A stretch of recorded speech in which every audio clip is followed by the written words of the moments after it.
My name is Sloane, 33 years old, and the founder and chief executive officer of a private equity firm specializing in distressed debt. 7 years ago, my parents publicly disowned me at my grandfather's funeral over a bitter dispute regarding his estate. They made sure every relative, family friend, and business associate knew I was no longer their daughter. Last Tuesday, those same people barged into my Chicago high-rise office at 8 in the evening. My mother marched straight up to my desk, dropped a notarized demand letter in front of me, and demanded $500,000 to save their lake house from foreclosure. She leaned over my desk glaring at me and whispered that they raised me, and therefore I owed them. What my father admitted minutes later made my assistant rush to close the blinds. Before I continue this story, let me know where you are watching from in the comments below. Hit like and subscribe if you have ever had to stand up to toxic family members who only remember your existence when they need your money. The rain was lashing against the floor-to-ceiling glass windows of my 40th floor office. It was late. The rest of the floor was completely dark and silent, but my assistant Gretchen and I were still at our desks. We were in the middle of conducting a deep dive into our third-quarter financial reports, specifically analyzing a portfolio of distressed commercial real estate loans we were preparing to acquire. I was reviewing the amortization schedules when the private intercom on my desk buzzed. It was the lobby security desk. My building has a notoriously strict security protocol requiring government identification and pre-authorized QR codes just to get past the turnstiles. The guard sounded stressed. He apologized profusely and explained that two older individuals had bypassed the main desk by slipping through a side door behind a delivery courier, claiming they had a massive family medical emergency that required my immediate attention. Before I could even instruct the guard to send them away, the heavy double doors of my office swung open. There stood my mother Diane and my father Richard. I had not seen or spoken to them in exactly 7 years. Not a single phone call, not a text message, not an email. They had completely erased me from their lives the moment I stopped being useful to them. Yet here they were, standing in the doorway of my firm, dripping wet from the Chicago rain. My mother was wearing her signature beige trench coat, looking agitated, but carrying herself with that familiar sense of unshakable entitlement. My father stood right behind her, his posture rigid, his eyes immediately darting around the room to calculate the value of everything he saw. Gretchen instantly stood up from her chair, her hand hovering over the phone to call building security back and have them physically removed. I raised my hand slightly, signaling for her to wait. I wanted to see exactly what kind of delusion brought them to my doorstep after nearly a decade of absolute silence. There were no hugs. There were no emotional reunions. There was not even a simple hello or a question about how I had been doing. Diane marched across the expensive hardwood floor, her heels clicking loudly in the quiet room. She stopped right in front of my desk, reached into her leather handbag, and pulled out a thick manila envelope. Without a word of preamble, she pulled out a freshly printed notarized document and slammed it down onto the polished mahogany wood right on top of my financial reports. I glanced down at the paper. It was a formal legal demand letter drafted by some cheap strip mall attorney demanding an immediate wire transfer of $500,000 to cover a defaulted mortgage and mounting legal penalties on their sprawling property. I looked back up at her, my expression completely blank. Diane crossed her arms over her chest, lifting her chin in that arrogant way she always did when she expected everyone in the room to simply obey her commands. She leaned forward slightly, her voice dripping with artificial authority. She told me the bank was threatening to foreclose on the lake house by the end of the week. She said I had more money than I knew what to do with, and it was time for me to step up and do my duty as a daughter. She actually had the nerve to look me dead in the eye and say they gave me life, they put food on my table when I was a child, and I owed this family. I remained completely seated in my ergonomic leather chair. I did not raise my voice, and I did not show an ounce of the anger they were desperately trying to provoke. I simply reached for my crystal glass of sparkling water, took a slow, deliberate sip, and set it back down on the coaster. I looked at the notarized demand letter, then looked back at my mother. I told her in a perfectly level tone that her request was denied, and I suggested they leave my office before I had them arrested for trespassing. The air in the room instantly grew thick with tension. Diane gasped, taking a dramatic step back, as if I had physically struck her. She looked at Richard silently, demanding that he take control of the situation. My father stepped forward, his face turning a dark shade of red. He had spent the last 2 minutes silently taking inventory of my wealth. I could see his eyes tracking the original modern art on my walls, the custom-designed furniture, the panoramic view of the city skyline, and the expensive tailored suit I was wearing. The sheer greed practically radiated from him. He could not comprehend how the daughter he had thrown away was now sitting in an office that cost more per month than he made in a year. He thought my calm demeanor meant I was weak. He thought the corporate environment would force me to roll over and comply just to avoid a scene. Richard stepped right up to the edge of the glass coffee table in the center of the room and slammed his heavy fist down on it, causing Gretchen to jump slightly in her seat. He pointed a shaking finger at my face and unleashed a torrent of threats. He shouted that I was an ungrateful brat who had let money turn her into a monster. He warned me that if I did not authorize the wire transfer by tomorrow morning, he was going to completely destroy my business. He confidently declared that he had already drafted an email to the business editors at the local newspapers and major financial magazines. He said he was going to expose me as a heartless, greedy billionaire who was perfectly content to leave her elderly parents homeless on the street. He threatened to stand outside my building with a sign ruining my pristine corporate reputation and scaring away all my wealthy investors. He crossed his arms, a smug, victorious smile creeping onto his face. He truly believed he had just played a brilliant hand. He thought my entire private equity empire relied on a wholesome public image, and that the threat of a public relations scandal would force me to instantly hand over $500,000 just to keep them quiet. I let his words hang in the silent office for a few long seconds. I looked at my father, studying his desperate, sweating face. I realized then that they had absolutely no idea what I actually did for a living or how the financial world operated. My investors were ruthless institutional entities and ultra-high net worth individuals who only cared about one thing, which was the maximum return on their capital. They did not care about family drama, and they certainly did not care if I gave money to my parents. In fact, if my investors found out I was easily extorted into giving away $500,000 to toxic relatives, they would pull their funding immediately because it would show a catastrophic lack of judgment. I picked up the notarized demand letter from my desk, holding it by the corner as if it was something infected. I looked directly at my father and told him to go ahead and call the newspapers.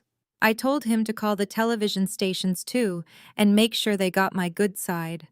I explained very slowly, using small words so he could understand that my business thrives on aggressive acquisitions, not public charity. I told him that an article calling me heartless would probably boost my firm's credibility in the distressed debt market. Then I opened the bottom drawer of my desk. My parents thought they were ambushing me, but they failed to realize that I am a woman who builds her entire life around mitigating risk and preparing for every possible outcome. When you work in high-level finance, you keep receipts for everything. I pulled out a crisp, white manila folder of my own. I placed it squarely in the middle of the desk, right next to their ridiculous demand letter. I opened it and slid a single sheet of paper across the polished wood toward them. It was not a fresh document. It was 7 years old, slightly yellowed at the edges, but the notary stamp at the bottom was still perfectly visible. I watched as my mother leaned in to read the bold heading at the top of the page. It was the exact legal document she had forced me to sign in the back room of the funeral home, surrounded by grieving relatives. It was the paper where she legally, formally, and permanently severed our familial relationship in order to block me from contesting my grandfather's estate. I tapped my perfectly manicured fingernail against the bottom of the page right next to her signature. I looked up and met her horrified gaze. I reminded her that according to this legally binding document, filed and recorded by her own attorney 7 years ago, I am not her daughter. I told her that in the eyes of the law, she is a complete stranger standing in my office attempting to extort a corporate officer.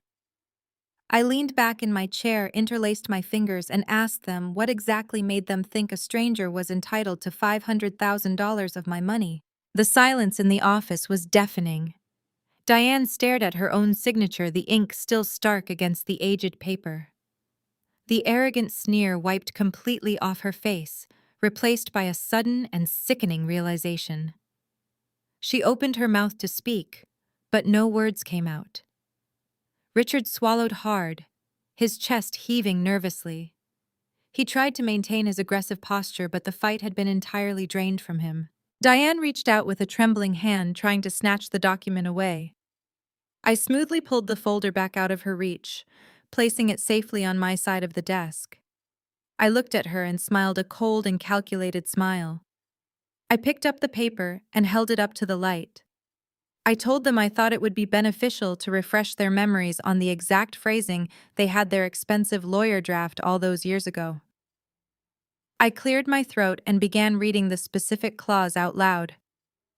I read the part where Diane explicitly relinquished any right to claim me as a dependent heir or family member. I read the section where Richard signed as a witness, confirming that I was to be entirely cut off from the family estate, and reciprocally that they could never lay claim to any of my future earnings or assets. When I finished reading, I set the paper back down. I told them that the law does not care about their sudden change of heart. The law does not care that they are suddenly desperate for a payday. They severed the tie permanently and legally. Therefore, their threat to go to the press was completely meaningless. I encouraged them to call the journalists. I told them I would gladly provide the media with a copy of this exact document, proving that I am not a heartless daughter abandoning her parents, but simply a private citizen, refusing to be extorted by two strangers. Richard collapsed into one of the leather guest chairs opposite my desk. His face was pale and his breathing was shallow. The leverage he thought he had was entirely gone. Diane was shaking her eyes, darting frantically around the room, searching for another angle to play. There was none. I leaned forward, resting my elbows on the desk. I told them that now that we had established the legal reality of our relationship, I had a professional question for them. I reached over to the sleek silver console on my desk and pressed a small red button. A soft chime echoed in the room, indicating the intercom recording system was active. I looked Richard dead in the eye and demanded the truth. I pointed out that my grandfather had paid off the mortgage on that lake house 20 years ago. It was a free and clear asset. There was absolutely no reason for a fully owned property to suddenly be facing a $500,000 foreclosure notice. I told them I wanted to know exactly where the money went, and I wanted it on the record. Richard looked at the blinking red light on the recording device, and then looked down at his lap. He started to stammer, wiping sweat from his forehead with the back of his hand. He mumbled something incoherently. I raised my voice, demanding he speak clearly. He flinched and finally admitted the horrifying truth. He confessed that they had not fallen behind on property taxes or general maintenance. Instead, they had taken out a massive home equity line of credit against the property. They had essentially used the fully paid-off lake house as a giant cash machine, draining $500,000 of equity out of it. My assistant Gretchen, who had been sitting quietly taking notes this entire time, stopped typing. She slowly stood up, walked over to the floor-to-ceiling windows, and pressed the button to lower the motorized blackout blinds. She knew exactly how volatile this situation was about to become. I asked Richard who convinced him to take out a $500,000 loan against his only remaining asset. I asked him what on earth could possibly require that much liquid cash in such a short amount of time. Diane burst into tears, the fake crying replaced by genuine panic. She sobbed that it was a guaranteed investment. She claimed they were told they would double their money in 6 months and be able to pay the bank back before the interest rates adjusted. I felt a cold knot form in my stomach. I knew that kind of desperate and delusional financial language. I slammed my hand on the desk and demanded a name.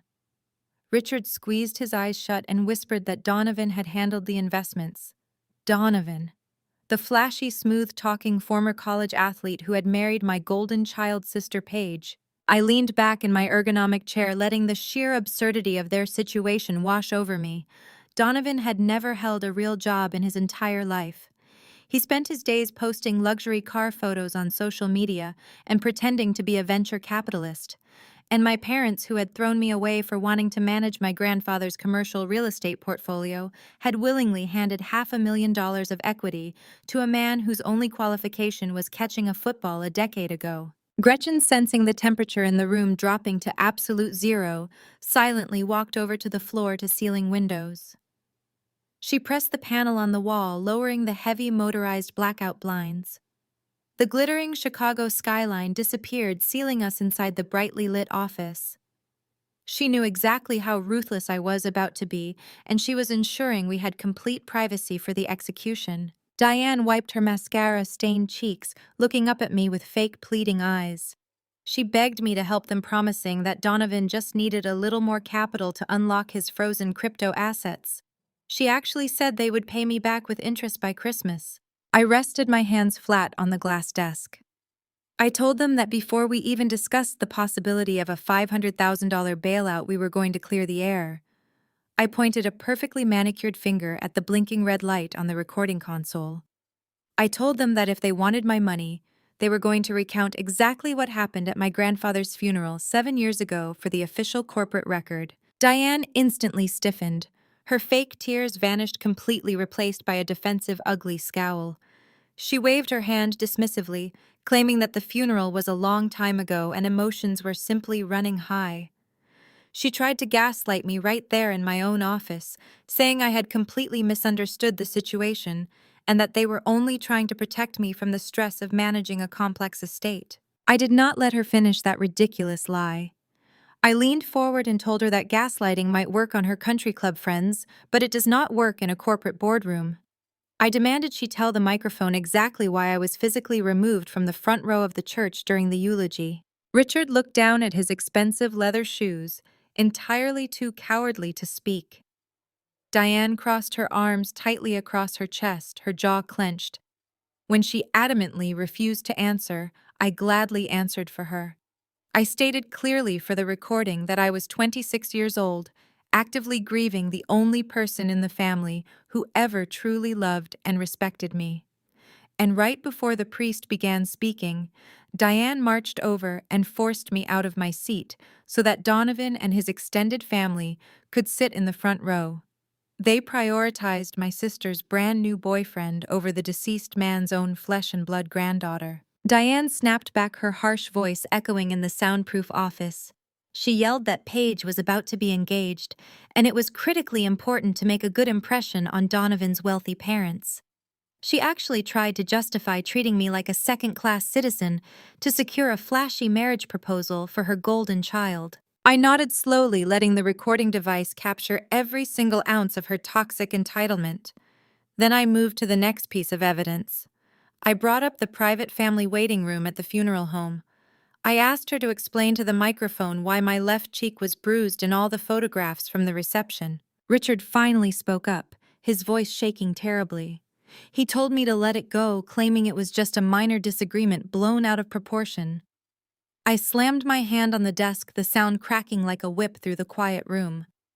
I told him there was absolutely nothing minor about my mother slapping me across the face, because I dared to ask where my grandfather's last will and testament was. I looked directly at Diane and recounted the memory she had tried so desperately to bury for 7 years. I knew my grandfather had intended to leave me the lake house. He and I had spent countless hours sitting on that back porch, analyzing property values and investment strategies, while the rest of the family treated his home like a free vacation resort.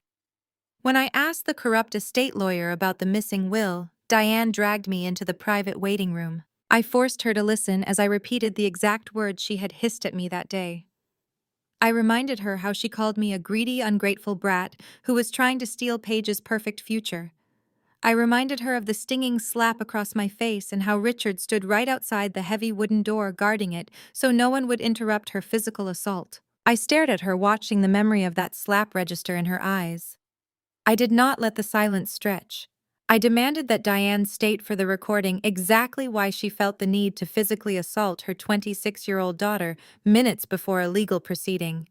Diane shifted uncomfortably in her chair, the leather squeaking under her sudden anxiety. She looked at the blinking red light on my desk and tried to adjust her posture to appear dignified. She cleared her throat and attempted her favorite manipulation tactic. She told me I was completely hysterical that day. She claimed I had severely misunderstood the state of my grandfather's finances, and that she was simply trying to calm me down because I was causing a scene. She actually had the audacity to say they were trying to protect me. She claimed my grandfather was secretly drowning in debt and that his estate was a financial disaster waiting to ruin whoever inherited it. She looked at Richard for backup, and my father eagerly nodded along, insisting that they took the burden of the estate to shield me from bankruptcy. I smiled, but there was absolutely no warmth in it. I leaned forward, resting my chin on my steepled fingers. I told them it was fascinating how they remembered a financial disaster, because my memory, backed by certified bank records, painted a wildly different picture. I asked Richard if he remembered the exact appraisal value of the lake house on the day my grandfather died. When he refused to answer, looking firmly at the floor, I answered for him. $1.2 million. Free and clear. Not a single lien against the property. Not a dime owed in back taxes. I did not stop there. I recited the precise figures of my grandfather's commercial real estate portfolio. He owned 3 strip malls in the suburbs, generating a combined net operating income of $400,000 annually. He had a liquid cash account containing over $200,000. I listed these numbers slowly and deliberately, watching the color completely drain from my parents' faces. They realized in real time that I had investigated everything after they threw me out. I knew the exact dollar amount of the inheritance they stole from me. Diane tried to interrupt, raising her voice to talk over me. She shrieked that the money was meant for her, that she was his only child and therefore entitled to every single penny. I cut her off instantly. I reminded her that Grandpa Henry despised Richard's reckless spending habits and deeply distrusted Donovan, who was already whispering in Paige's ear about crypto investments. I stated for the record that my grandfather and I had spent 2 years structuring a trust that would bypass Diane entirely and leave the commercial assets under my direct management. I pointed my pen directly at Richard's chest. I demanded he tell the microphone exactly what he and the family attorney did while I was locked in that waiting room nursing a bruised cheek. Richard started to sweat profusely. He tugged at his collar, stammering that the lawyer simply executed the will they found in the safe. I slammed my hand on the desk again. I told him not to lie to me in my own office. I laid out the exact timeline. I told them I knew they bribed that corrupt strip mall lawyer to bury the updated trust documents and submit an outdated will from 15 years ago, back when my grandfather still trusted them. Richard choked on his own breath, looking frantically at the closed blinds as if searching for an escape route. Diane's hands were shaking so violently she had to grip the armrests of her chair to keep them still. I pressed my advantage, giving them no room to breathe. I told them that if they wanted me to even consider their pathetic request for $500,000, they needed to confess to the financial fraud right now. I demanded Richard say it out loud. I wanted him to admit that the only reason they had a lake house to leverage for Donovan's failed crypto scam was because they conspired to illegally alter an estate plan and physically intimidated the rightful heir into submission. The soundproof office felt suffocatingly quiet. Gretchen stood by the windows, her arms crossed, watching the complete deconstruction of my toxic parents. Richard finally cracked under the pressure of the undeniable financial data I had just weaponized against him. His shoulders slumped in total defeat. In a voice barely above a whisper, he confessed. He admitted that they knew the new trust existed. He admitted they paid the lawyer a flat fee of $50,000 under the table to lose the paperwork. He admitted they orchestrated the entire confrontation at the funeral to mentally break me before I could demand an independent audit of the estate. I looked at Diane, who was staring at her husband in absolute horror, not because he was telling the truth, but because he was giving me the exact ammunition I demanded. I looked at Diane, who was staring at her husband in absolute horror, not because he was telling the truth, but because he was giving me the exact ammunition I demanded. She spun around in her chair, her beige trench coat rustling loudly, and practically hissed at him to shut his mouth, but it was far too late. The recording device on my desk had captured every single syllable of his confession. I turned my attention back to my mother. I told her that since Richard had just admitted to the bribery and the document fraud, it was her turn to fill in the missing details of the physical assault. I wanted the complete picture painted for my corporate records before I even considered looking at their ridiculous financial demand. Diane clamped her mouth shut, her lips pressed into a thin, furious line.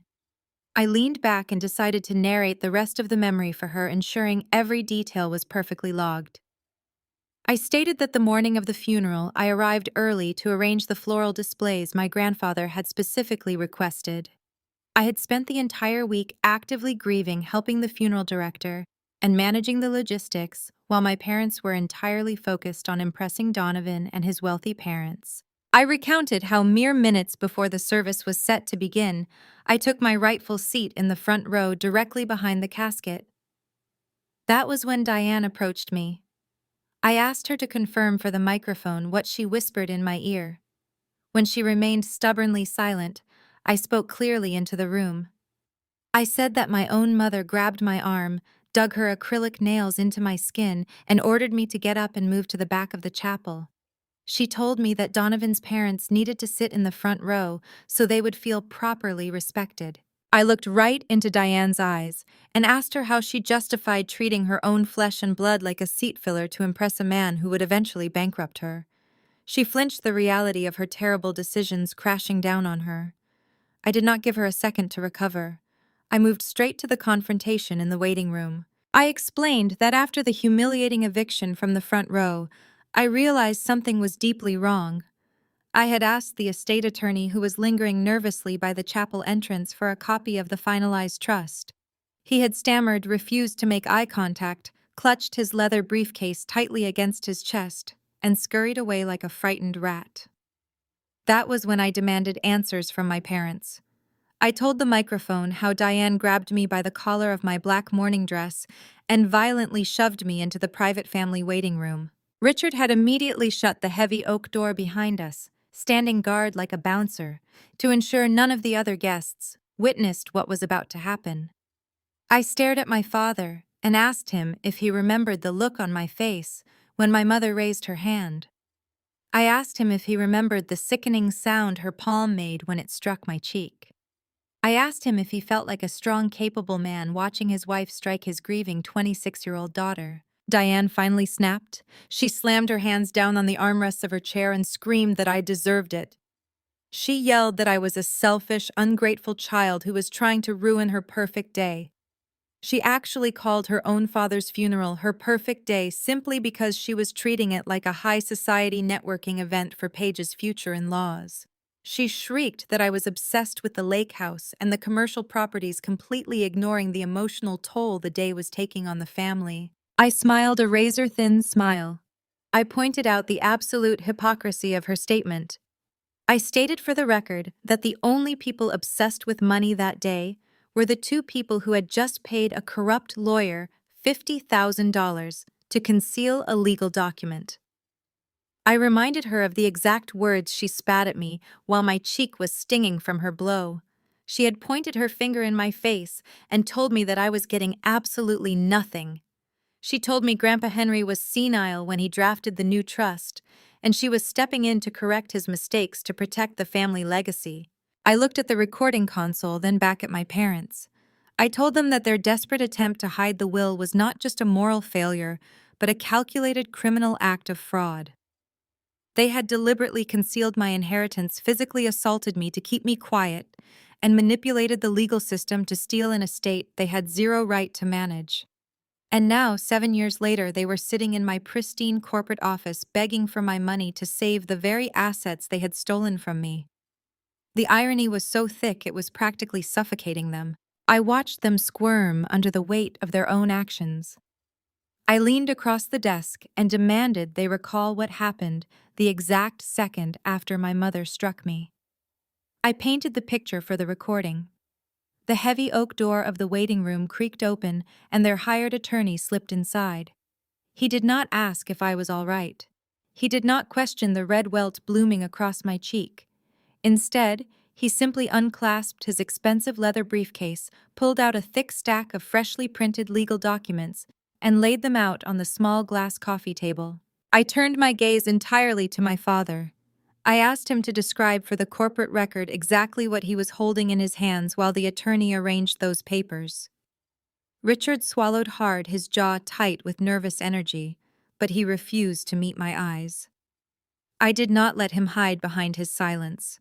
I stated clearly that he was tightly clutching my grandfather's carved mahogany keepsake box. It was the one specific item my grandfather had explicitly promised to me since I was a little girl.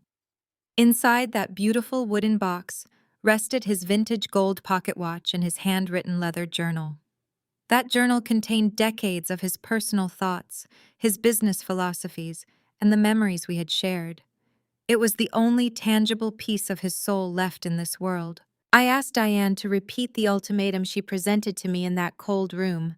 She remained completely frozen, staring blankly at the edge of my desk. So I gladly spoke the exact words she had used that day. I told the microphone how my mother pointed at the wooden box in Richard's hands and casually noted that the gas fireplace in the waiting room was currently turned on. She looked me dead in the eye and told me that if I decided to contest her forged version of the will, or if I even tried to stake a claim on the lake house, she would instruct Richard to throw the box straight into the flames. She promised to stand there and watch the only sentimental connection I had left burn to ashes. Richard shifted uncomfortably in his chair, wiping his sweaty palms on his slacks. He knew how monstrous this sounded when spoken out loud in a bright, modern corporate office. But they had not stopped at simple emotional blackmail. They wanted to ensure I was completely, fundamentally ruined. I instructed them to listen closely as I recounted the financial trap their attorney had laid out. The documents on the table were not just a simple waiver of my rights to the $1.2 million lake house. They had intentionally bundled a massive toxic liability into the settlement agreement. I stated for the record that my grandfather owned a small shell company, a limited liability company that had deliberately been left out of the main trust. During the final chaotic months of his illness, that specific company had fallen severely behind on its local tax obligations. The outstanding debt owed to the county totaled exactly $50,000. My parents and their corrupt lawyer had structured the paperwork with malicious precision. In order to save the keepsake box from the fire, I had to sign away my rightful inheritance of the valuable real estate and legally accept full sole ownership of the heavily indebted shell company. They had the audacity to frame this to the rest of the extended family as giving me my fair share of the commercial portfolio. But in reality, they were intentionally saddling a grieving 26-year-old woman with $50,000 of immediate tax debt. Their strategy was incredibly transparent. They wanted to bankrupt me immediately, so I could never afford to hire my own lawyer and fight them in probate court. I looked directly at Richard and asked him if he felt like a successful patriarch that day. I asked him how it felt to stand guard at the door holding a dead man's watch hostage while he watched his own daughter sobbing quietly. I described how my hands trembled as I took the heavy brass pen from the attorney. I signed my name on the dotted line, officially stripping away my own financial future, just to save a watch and a notebook from being incinerated by my own parents. I made sure the microphone captured the sheer calculated cruelty of their bargain. I reminded them that they traded my grandfather's entire legacy and my future for a house they eventually leveraged to fund a ridiculous crypto scam for their favorite son-in-law.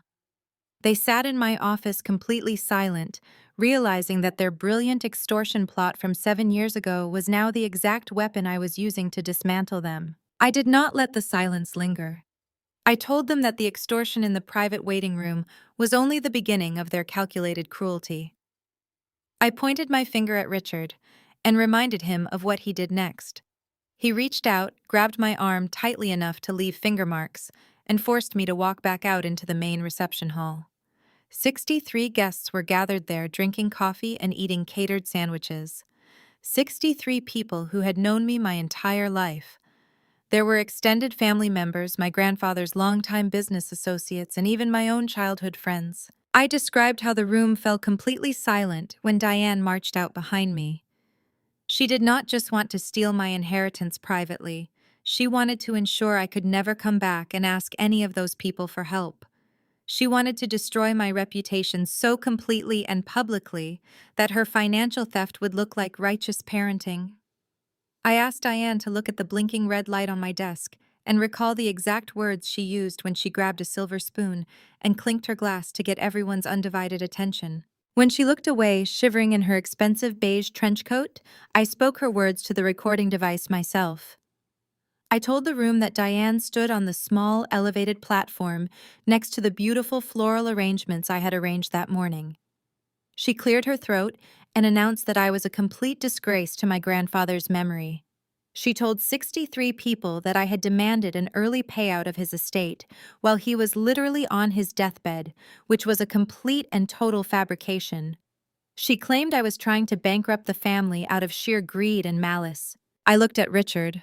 I reminded him that he stood right next to her, nodding solemnly, playing the role of the heartbroken, disappointed father to absolute perfection. Then Diane did the unthinkable.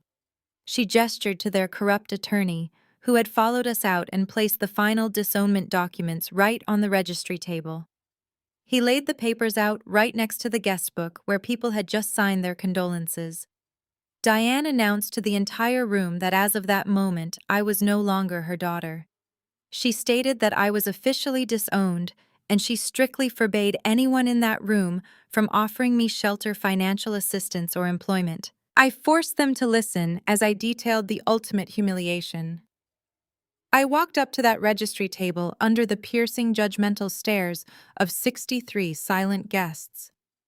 I picked up the heavy brass pen. My hand was shaking so violently I could barely grip the metal. I signed the documents legally, accepting the debt-ridden shell company, and permanently relinquishing my rights to the $1.2 million lake house. In exchange, Richard shoved the mahogany keepsake box into my chest. He pushed it so hard its sharp wooden corner bruised my ribs, a final physical reminder of my expulsion. I told the microphone how I turned around clutching that wooden box to my chest like a lifeline. Not a single person in that room stepped forward to help me. Aunts and uncles who had watched me grow up simply turned their heads away, unwilling to cross my mother. Business associates who had praised my financial acumen just days before now looked at me with open disgust, completely poisoned by Diane's lies. Paige and Donovan were standing by the lavish buffet table, smirking at my destruction. Paige actually leaned over and whispered loudly enough for the front row to hear that it was about time the trash took itself out. I narrated my exit with absolute icy precision. I walked out the heavy front glass doors of the funeral home and stepped directly into a torrential Chicago downpour. I did not have an umbrella. I did not have a ride because I had ridden there in the family car, which they now refused to unlock. I had exactly $34 in my checking account, $50,000 in inherited corporate tax debt, and the soaking wet morning dress on my back. I walked 3 miles in the freezing rain to the nearest subway station, shivering uncontrollably and completely abandoned by every single person who was supposed to love me. I stopped speaking and let the memory hang in the cold corporate air of my high-rise office. I looked at the 2 terrified people sitting across from me. I told them that the frightened, freezing 26-year-old girl they threw into the street died that night in the rain. In her place, a woman was born who spent the next 7 years building an empire out of pure, unadulterated survival instinct. I leaned forward, resting my elbows on the desk, my voice dropping to a dangerous whisper. I asked them why on earth they thought that woman would ever hand them a $500,000 lifeline. I reached over to the sleek silver console and pressed the red button. A soft chime echoed through the room, signaling that the recording had officially stopped. The historical record of their betrayal was secure. The silence that followed was heavy, completely suffocating the 2 people sitting across from me. I leaned back in my ergonomic chair, interlacing my fingers, and shifted my focus entirely to the present moment. I told them the past was now thoroughly documented, but we still needed to address the massive glaring issue sitting in the middle of my desk. I pointed a perfectly manicured finger at their notarized demand letter. I looked at Richard and instructed him to explain exactly how a fully paid off $1.2 million estate ended up on the verge of foreclosure over a $500,000 debt. I wanted to know the exact mechanics of their financial ruin. Richard looked physically ill. His complexion had turned a sickly shade of gray, and he tugged frantically at his tight collar. All of the aggressive, demanding energy he had marched into my office with was entirely gone. He began to speak, his voice trembling and devoid of any previous arrogance. He explained that about 3 years ago, the family finances had started to tighten. Diane's lavish lifestyle, her expensive country club memberships, and her constant need to maintain appearances were rapidly draining their liquid accounts. They were cash poor, but sitting on a gold mine of property equity. That was when Donovan stepped in to save the day. I watched Richard swallow hard as he spoke that name. Donovan. The man they had prioritized over me at my own grandfather's funeral. Even though the recording was off, I made Richard describe exactly how Donovan had orchestrated this disaster. Donovan was a former college football linebacker. He was tall, athletic, incredibly charismatic, and completely allergic to actual honest work. Since marrying my sister Paige, he had rebranded himself as a visionary crypto entrepreneur.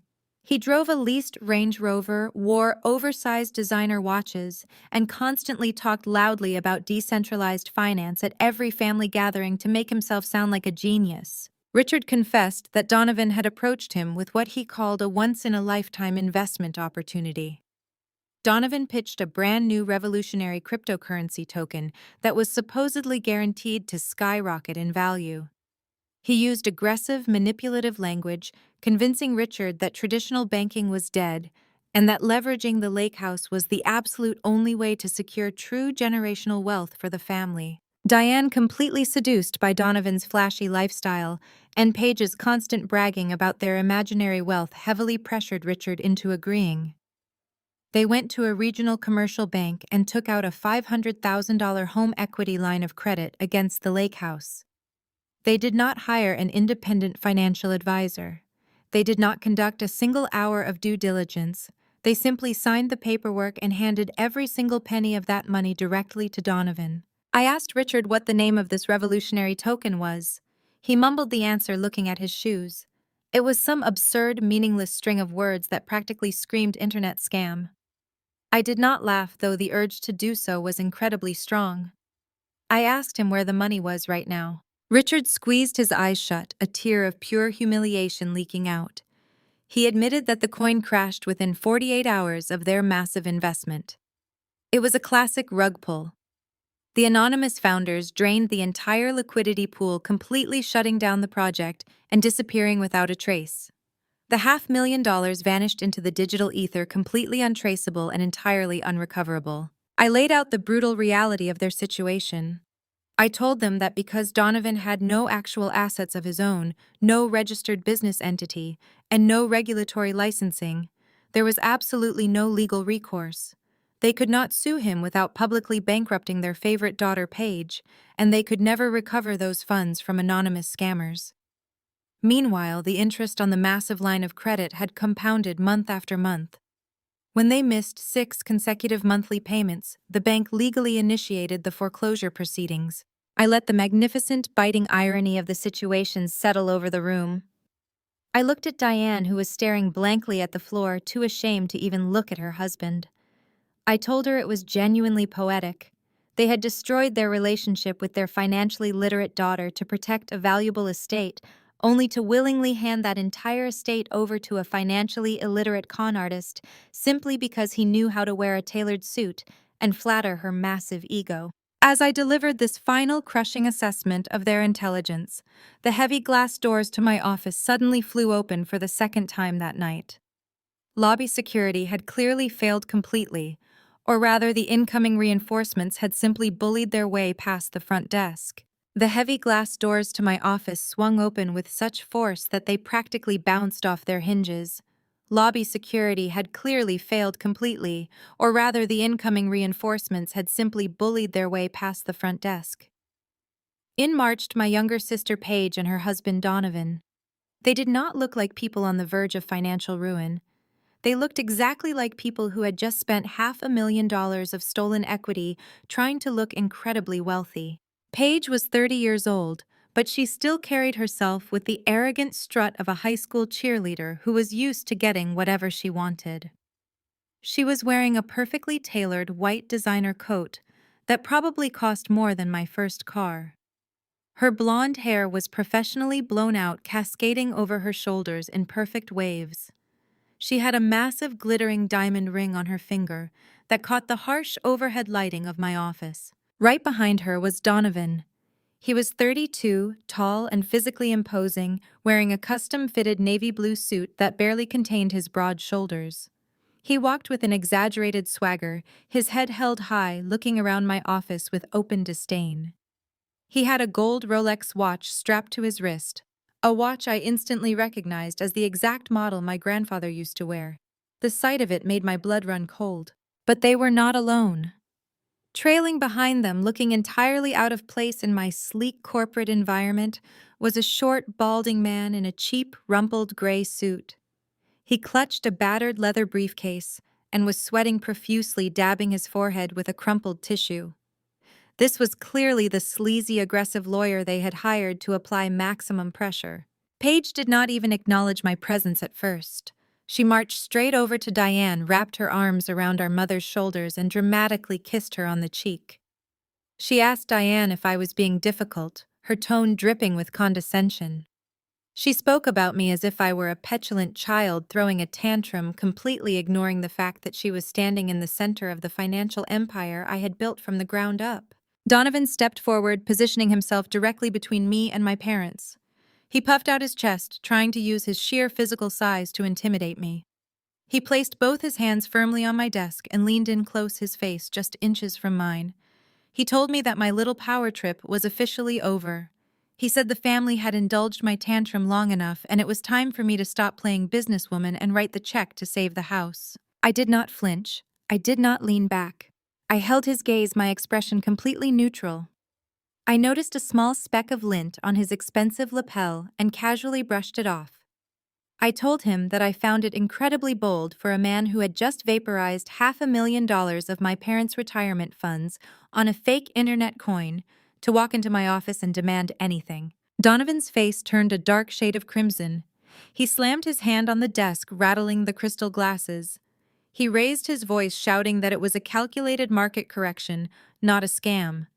He claimed that the crypto sector was experiencing temporary volatility, and that if he just had a little more liquidity to average down his position, he could make all the money back within a month. He actually had the audacity to call me financially illiterate, claiming I was too stuck in traditional, outdated banking to understand the future of decentralized wealth. I let out a short, sharp laugh. The sheer delusion was almost impressive. I asked him if his decentralized wealth strategy included stealing his dead grandfather-in-law's Rolex to pawn for margin call money. Donovan froze. He instinctively pulled his arm back, trying to hide the watch beneath the cuff of his shirt. But it was too late. I had seen it, and the microphone on my desk had recorded the accusation. Paige practically shrieked, jumping to her husband's defense. She yelled that I was a bitter, jealous spinster who was just angry because she had found a real man who knew how to provide for her. She claimed Donovan was a financial genius, and that I owed them the money because I was selfishly hoarding my wealth while the family suffered. That was when the sleazy lawyer finally stepped forward. He cleared his throat loudly, trying to assert some kind of professional authority. He unclasped his cheap briefcase and pulled out a thick stack of aggressively highlighted legal documents. He slapped them down on the edge of my desk, right next to the 7-year-old disownment paper. He introduced himself with a smug, oily smile. He told me that his name was not important, but what he was about to do to my business was. He pointed a stubby finger at the documents and announced that if I did not immediately wire the $500,000 to his firm's escrow account, He was prepared to file a massive lawsuit against me first thing tomorrow morning. I looked at the cheap, aggressively highlighted legal documents the lawyer had just slapped down on my desk. Before I could even ask this ridiculous man for his State Bar Association number, Paige shoved him completely out of the way. She could not stand not being the center of attention for more than 2 minutes. She slammed both of her hands down on the glass surface of my desk, her massive diamond ring clinking sharply against it.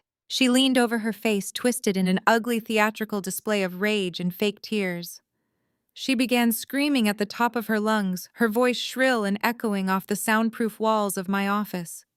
She demanded to know how I could sit there in my custom-tailored designer suit and coldly watch our elderly parents beg for their financial lives.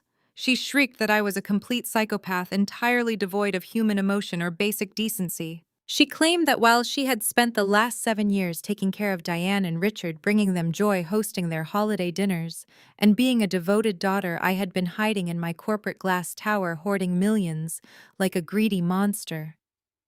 I remained completely still in my chair. I did not raise my voice to match hers.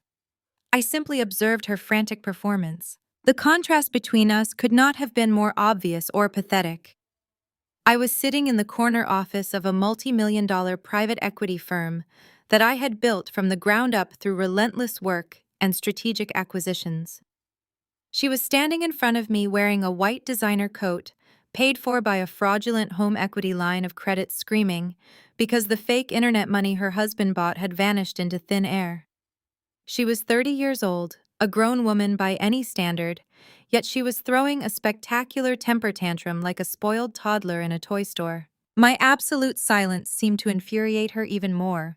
Paige hated being ignored. She hated when her emotional manipulations failed to produce the desired panic or guilt in others.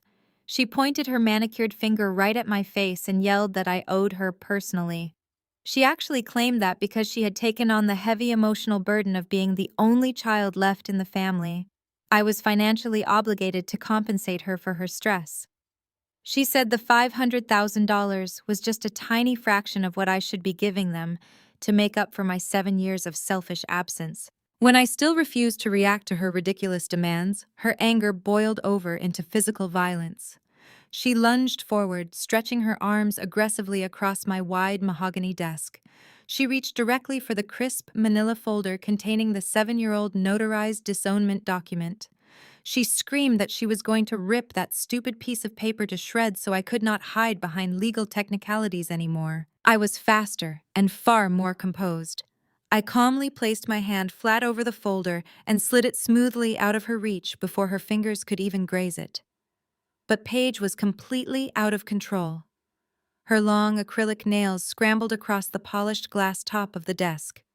Missing the folder, her hands desperately grasped the first heavy object she could find. It was a solid custom engraved crystal paperweight sitting near my keyboard. She grabbed it, her knuckles turning white from the tight grip, and raised it high above her head. She looked as if she was going to hurl it directly through my floor-to-ceiling window, or worse, straight at my face to wipe away my calm expression.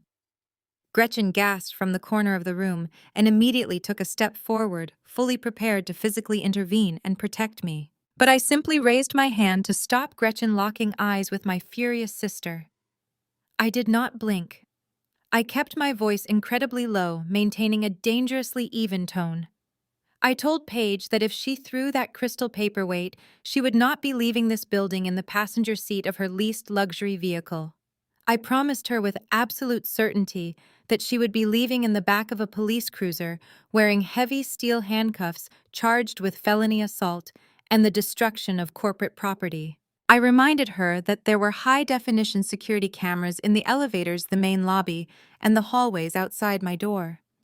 I also reminded her that my firm had an entire legal department sitting just a few floors below us, fully dedicated to burying anyone who threatened my safety or my business operations.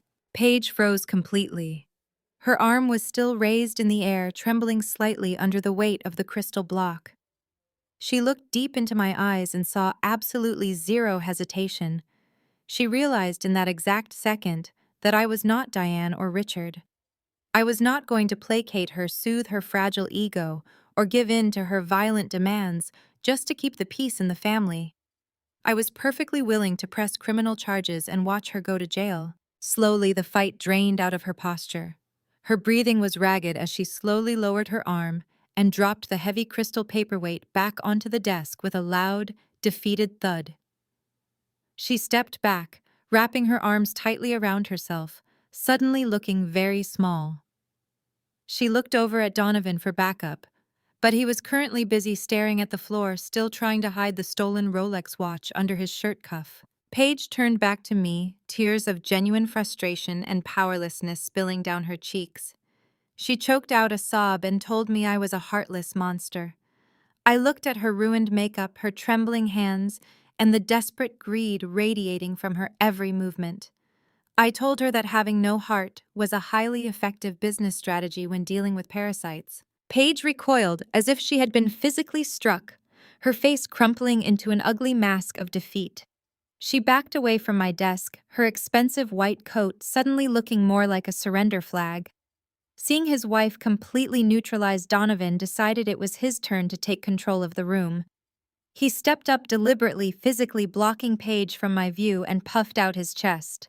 He rolled his shoulders back, attempting to fill the space with his sheer mass, a classic intimidation tactic he probably learned in a college fraternity locker room. He rested his hands on his hips, pushing back his tailored jacket to ensure I got a clear view of the stolen gold Rolex on his wrist. He let out a deep, condescending sigh, the kind a frustrated teacher gives a slow student. He told Paige to step back and let the adults handle the real business. He actually used the word adult, speaking directly to a woman who managed a multi-billion-dollar private equity portfolio. Donovan leaned over my desk, invading my personal space, his cologne thick and suffocating. He lowered his voice into what he clearly believed was a smooth, persuasive baritone. He told me that women tend to get overly emotional about money and that I was letting my personal feelings cloud my financial judgment. He confidently stated that the traditional banking sector I worked in was a dinosaur entirely obsolete, and that I simply lacked the visionary mindset required to understand decentralized finance. He held up his hands, palms facing me, adopting the posture of a benevolent dealmaker.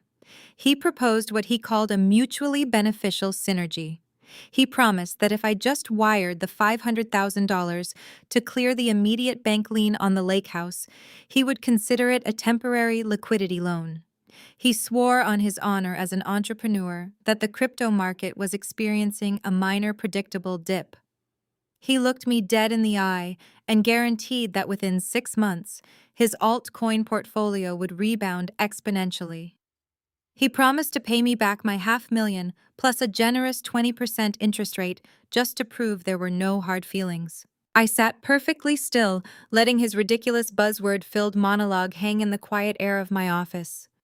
The sheer, unadulterated arrogance of this man was staggering. He had just bankrupted my parents, driven their estate into active foreclosure, and now he was standing in my corporate headquarters mansplaining basic finance to me and offering a fake return on a bailout loan. I laced my fingers together and rested them on the glass surface of my desk. I told him his proposal sounded incredibly confident. I asked him if he would indulge me by answering 3 very simple basic financial questions about his portfolio before I authorized any transfer of funds. Donovan smirked, clearly believing he had won. He crossed his arms over his chest and told me to fire away, claiming he loved educating traditional investors about the blockchain. I did not smile. I leaned forward slightly. First, I said, since you claim this token will rebound, what is the exact hexadecimal contract address on the public ledger, so my quantitative analysts can independently verify the frozen liquidity pool you say still exists? Donovan's smirk vanished instantly. He blinked rapidly, his mouth opening and closing. He shifted his weight, stammering something completely incoherent about secure servers and proprietary encryption that shielded the data from corporate banks. I cut him off, my voice dropping to an icy chill. Second question, I continued. Assuming you are operating a legitimate digital investment fund, under what specific corporate LLC did you execute this trade, and how exactly are you amortizing a $500,000 capital loss under standard federal accounting principles to offset this massive tax liability? A bead of sweat broke out on Donovan's upper lip. He tugged at his collar, his broad shoulders suddenly sagging. He muttered nervously that the government had no jurisdiction over the blockchain and that standard taxes did not apply to his visionary asset class. The sleazy lawyer standing behind him actually winced, physically recoiling from Donovan's monumental legal ignorance. I did not give him a second to breathe. Third, and most importantly, I said, my voice slicing through the room like a razor, if the anonymous founders drained the entire liquidity pool in 48 hours, it means the token's smart contract completely lacked a basic time lock protocol. Did you actually audit the open source code, Donovan? Or did you simply wire my parents' entire life savings to a random string of numbers you found on a social media message board? The silence in the room was absolute. Donovan stood frozen, his face draining of all color, looking completely emasculated. He had no answers. He had no portfolio. He had no visionary strategy.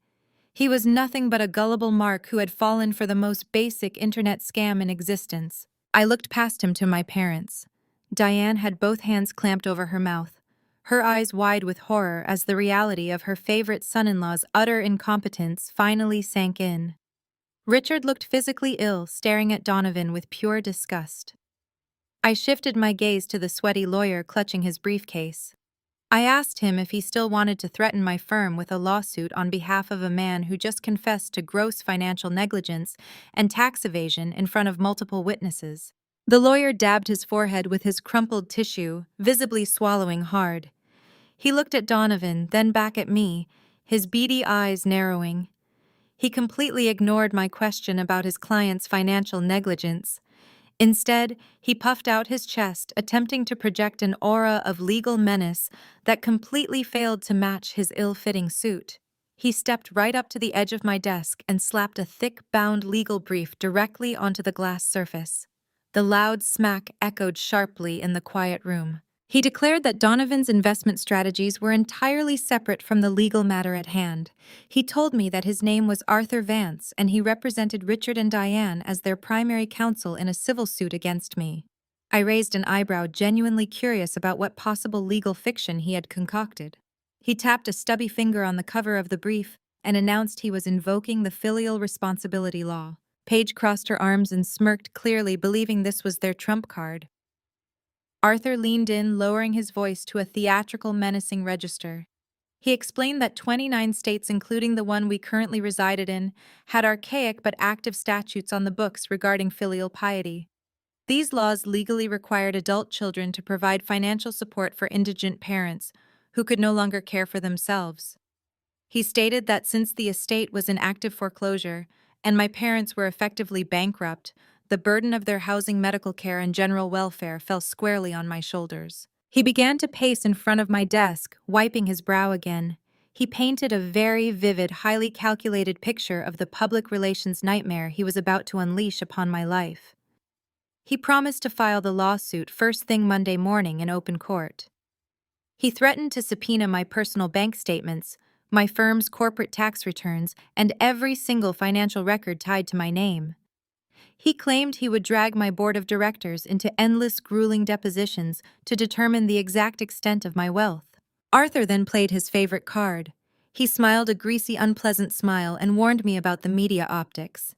He described the exact headline he would leak to the local business journals and tabloid blogs. A ruthless multimillionaire private equity CEO leaves her elderly, destitute parents to freeze in the streets. He told me the press would devour the story. My investors would panic. My corporate partners would distance themselves from the toxic publicity. He guaranteed that the legal fees alone to fight his frivolous lawsuit would cost me double what they were asking for. He stopped pacing and stood firmly beside Paige, presenting a united front of pure extortion. He delivered his final ultimatum. He demanded that I wire $500,000 into his escrow account by the close of business today. He called it a comprehensive one-time settlement for all future filial support obligations. If the money cleared, they would drop the suit, sign a non-disclosure agreement, and walk away forever. If I refused, he promised a public, protracted legal war of attrition that would permanently destroy my professional reputation. Paige chimed in, her voice dripping with venomous satisfaction. She told me to just write the check and stop being so greedy.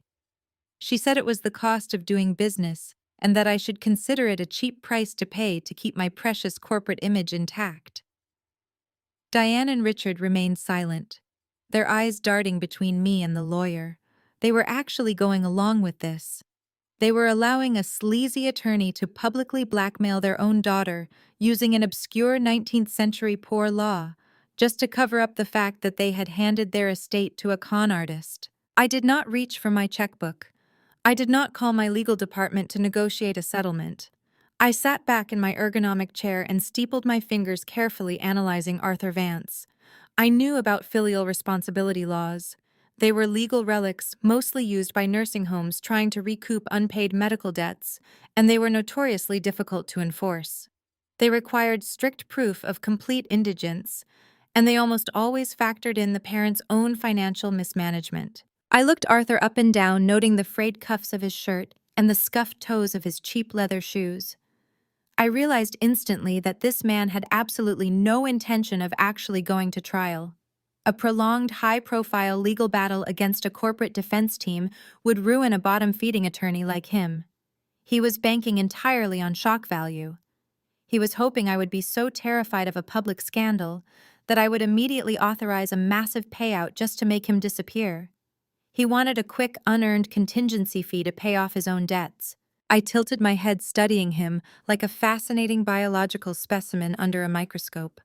I asked him if he had actually read the specific legal statutes regarding filial responsibility in our jurisdiction, or if he had simply skimmed a legal blog post on his phone during the car ride over here. Arthur bristled, his face turning a blotchy red. He loudly insisted that his legal brief was thoroughly researched and ready to be filed. I told him that was fascinating considering the glaring fatal flaw in his entire extortion strategy. Arthur Vance did not retreat. He did not cower. He doubled down. He pulled a handkerchief from his pocket, wiped his forehead again, and reached deep into his battered briefcase. He pulled out a second stack of documents, these ones printed on heavy cream-colored legal paper, and slammed them down right on top of the first pile. He told me that Donovan's financial blunders were completely irrelevant to the filial responsibility statute. He stated that the law only cared about one thing. The law cared that my parents were destitute. The law cared that my parents were facing the streets. The law cared that I possessed the capital to prevent it. He leaned over my desk, his breath smelling of stale coffee and desperation. He claimed he had a judge on speed dial. He said this particular judge was highly sympathetic to elderly couples facing foreclosure and highly unsympathetic to arrogant corporate executives hoarding wealth. He promised me that he already had the emergency injunction drafted, finalized, and ready for a signature. He threatened to freeze everything. He threatened to freeze my personal checking accounts. He threatened to freeze my investment portfolios. He threatened to freeze the operational capital of my entire private equity firm. He painted a picture of total financial paralysis. He told me that by tomorrow morning I would not be able to buy a cup of coffee, let alone meet payroll for my hundreds of employees. He said the courts would lock down my entire empire until the filial responsibility lawsuit was completely resolved, a process he guaranteed would take years. He told me I would watch my life's work wither and die starved of capital, all because I was too stubborn to write a single check to my own mother and father. I watched the shift in the room. It was an incredible immediate transformation. The sheer panic that had gripped Diane just moments ago vanished entirely. The horror of Donovan's incompetence evaporated. Diane lowered her hands from her mouth. She smoothed the front of her expensive silk blouse. She stood a little taller. She looked at the lawyer, and then she looked at me, and a slow, triumphant smile spread across her face. She actually believed him. She believed this rumpled, sweating man had the power to bring my multi-billion-dollar firm to its knees. Paige mirrored our mother perfectly. The tears of frustration dried up instantly. Her posture shifted from defeated to entirely victorious. Paige stepped out from behind Donovan, her confidence miraculously restored by the lawyer's empty threats. She crossed her arms over her white designer coat and glared at me with absolute contempt. She told me the clock was ticking. She demanded the funds be wired by midnight tonight. Not tomorrow. Not next week. Midnight tonight. Paige declared that I had played my little games long enough. She said I had tried to humiliate her husband. I had tried to intimidate her, and I had tried to abandon our parents. But now she said the trap was sprung. She told me I had no way out. She told me I was cornered. She told me I was trapped by my own greed. She sneered and told me to pick up my phone, call my bank, and authorize the transfer before she let Arthur ruin my precious business. I looked at the four of them standing in my office. They were a monument to delusion. They were a monument to entitlement. They were a monument to the staggering, willful ignorance that had defined our entire family dynamic since I was a child. They honestly thought they had won. They genuinely believed that a low-rent attorney waving a drafted injunction could bypass federal banking regulations, bypass corporate shielding, and freeze a multinational private equity firm overnight. I did not reach for my phone. I did not show a single ounce of fear. I simply sat there, absorbing their profound stupidity. I looked at Arthur Vance's smug, sweating face. I looked at Diane's triumphant smile. I looked at Paige's arrogant glare. I let the silence stretch out heavy and thick, making them wait for my response. I wanted them to savor this feeling of victory. I wanted them to hold on to it, to taste it, to believe in it with every fiber of their being. I wanted them to be absolutely certain they had broken me.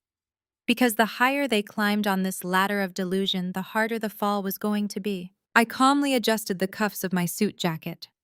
I told Arthur that his understanding of corporate asset shielding was almost as pathetic as Donovan's understanding of cryptocurrency.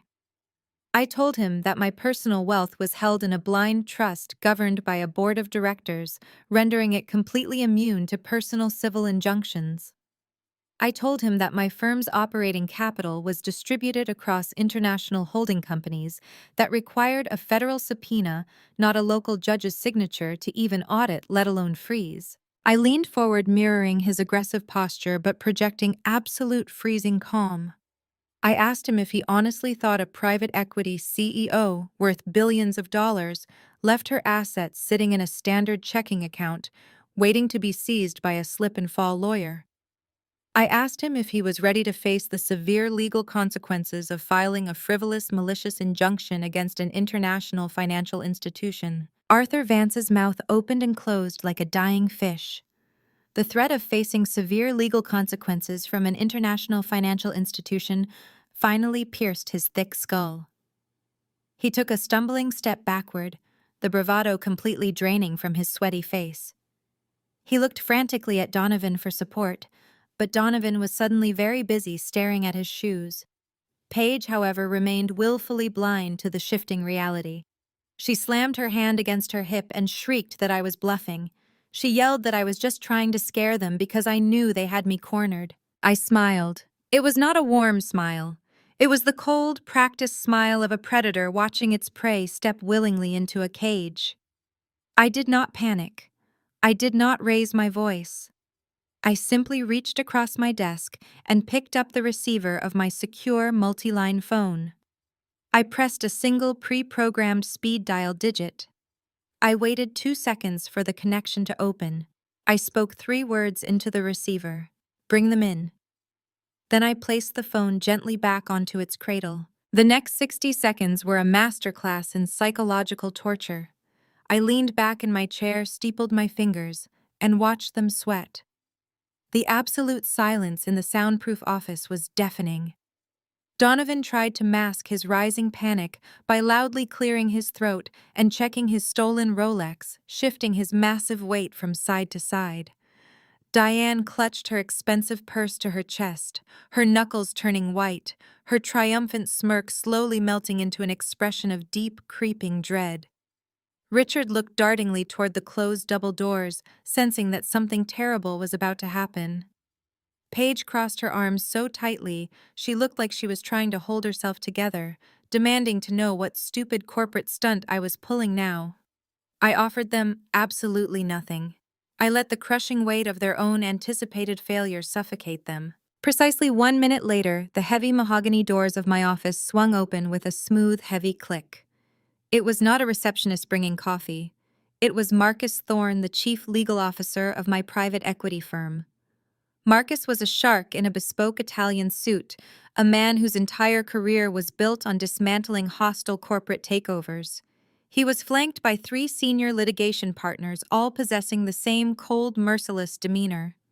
But the most terrifying thing entering the room was not the lawyers themselves. It was the heavy-duty stainless steel utility cart they were pushing ahead of them. The cart was loaded to the brim. It held towering stacks of thick black 3-ring binders. It held reinforced accordion folders stuffed with certified bank ledgers. It held boxes of notarized affidavits and hard-copy legal receipts. The rubber wheels of the cart glided silently over the plush carpet, moving like a siege engine entering a breached fortress. The power dynamic in the room inverted so violently it was almost palpable. Arthur Vance actually whimpered, taking another step back until his cheap shoes hit the baseboard. Marcus stepped up to my glass desk, entirely ignoring my family, as if they were inconvenient pieces of furniture. He locked his dead gray eyes onto Arthur. Marcus did not introduce himself. He simply demanded Arthur's State Bar Association number, his firm's tax identification, and the specific docket number for the emergency injunction he claimed to possess. Arthur stammered incoherently, clutching his flimsy legal brief to his chest like a shield. He sputtered that he was retained counsel and that his clients had legitimate grievances. Marcus did not let him finish. He signaled to his team. The 3 senior partners stepped forward in perfect synchronization. They began lifting the heavy black binders from the steel cart and dropping them onto the glass surface of my desk. The heavy rhythmic thuds echoed through the room like a judge's gavel. Marcus turned his attention to me, his voice carrying the crisp, authoritative tone of a man delivering an execution order. He announced that the legal team had completed the comprehensive forensic audit I had commissioned. He stated that they had mapped out every single financial transaction Diane and Richard had executed over the past 7 years. He confirmed that they possessed hard copy proof tracing the funds from the fraudulent home equity line of credit directly into Donovan's untraceable offshore accounts. Marcus then turned slowly back to Arthur Vance. He informed the sweating lawyer that if he attempted to file a filial responsibility claim, my firm would immediately file a massive countersuit. He listed the charges with chilling precision: extortion, wire fraud, elder financial abuse, criminal conspiracy.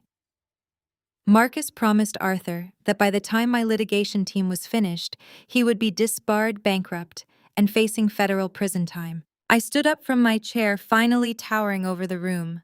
I walked around the desk, stopping right in front of the cart loaded with devastating evidence. I looked at Paige, whose face was completely drained of color. I looked at Diane and Richard, who were shaking visibly in their seats. I told them they had made a catastrophic miscalculation. They had assumed my silence over the past 7 years meant I was ignorant. I placed my hand firmly on the top binder. I told them I had kept the receipts for every single mistake they made, and I was finally going to hold them accountable. Marcus Thorne reached across my desk and picked up the flimsy dog-eared legal brief Arthur Vance had so aggressively slapped down minutes earlier. Marcus held it by the corner as if it were a contaminated biohazard. He flipped past the title page, scanned the primary argument, and then he laughed. It was not a chuckle of amusement. It was a sharp grating sound of pure professional disdain that echoed off the glass walls of my office. The sound made Arthur flinch. Marcus tossed the brief back onto the desk, where it slid and hit the floor. He did not bother picking it up. He looked at Arthur with the kind of pity a predator reserves for remarkably stupid prey. Marcus explained that invoking the filial responsibility law was a cute parlor trick for shaking down middle-class families, but bringing it into a corporate boardroom was professional suicide. He informed Arthur that the statute had a very specific, explicitly written exemption clause in our state. A child is entirely exempt from providing financial support if the parents legally abandoned them or formally severed the familial fiduciary duty. Arthur puffed out his chest, attempting to rally his crumbling bravado. He loudly proclaimed that my parents had never abandoned me, that they had raised me in a wealthy home, and that no such legal severance existed. He turned to Diane and Richard for confirmation. Diane nodded vigorously, her eyes wide with desperate hope. Marcus did not even look at my parents. He calmly reached into his tailored jacket and retrieved a slim red leather folder. He opened it and extracted a single sheet of paper, protected by a clear archival sleeve. He held it up to the light. He asked Arthur if he made it a habit to threaten multi-billion-dollar private equity firms without conducting basic preliminary discovery on his own clients. Marcus placed the document flat on the glass desk, sliding it precisely so Arthur could read the bold heading. It was the notarized disownment agreement, the exact same piece of paper Diane had forced me to sign 7 years ago. Marcus began to read aloud, his enunciation perfect and devastating. He read the clause where Richard and Diane Wilson formally, irrevocably, and legally severed all familial, financial, and fiduciary ties with their daughter Sloane. He read the specific paragraph Diane had insisted upon, the one stating that I was completely disinherited and expressly forbidden from ever claiming a single cent of the family estate. He pointed to the bottom of the page, highlighting the signatures of both my parents, my own signature, and the bright blue stamp of the state notary public who had witnessed the execution of the document. Marcus looked Arthur dead in the eye and delivered the fatal blow. He explained that by forcing me to sign a legally binding severance of our family ties to protect their wealth from me, my parents had inadvertently granted me absolute legal immunity from the filial responsibility law. The statute was dead on arrival. There was no fiduciary duty to enforce. The law simply did not apply to a legally emancipated disowned stranger, which is exactly what the state of Massachusetts considered me to be in relation to Diane and Richard. Arthur Vance turned the color of wet concrete. He stared at the notarized document, his eyes darting frantically across the signatures. The realization of his colossal blunder crashed down on him. He had just threatened to file a fraudulent injunction against an elite financial institution based on a premise his own clients had legally voided 7 years prior. He knew that Marcus would not just get the case dismissed. Marcus would file for immediate sanctions. Marcus would drag Arthur before the State Ethics Board for filing a malicious, unverified lawsuit.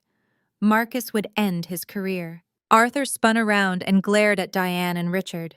He demanded to know why they had hidden the existence of a formal notarized disownment agreement from their primary counsel. He yelled that they had made him look like a complete fool and exposed his firm to catastrophic retaliatory litigation. Diane shrank back in her chair, her triumphant smile vanishing instantly. She stammered, clutching her pearl necklace, trying to explain that the document was just supposed to be a formality, a simple way to protect the manufacturing business from my supposedly greedy hands before Donovan took over. She never imagined it could be used as a shield against them. The profound irony of the situation struck her like a physical blow.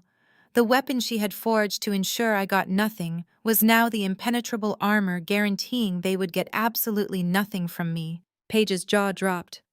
The smug satisfaction completely melted from her features, replaced by raw, unadulterated panic.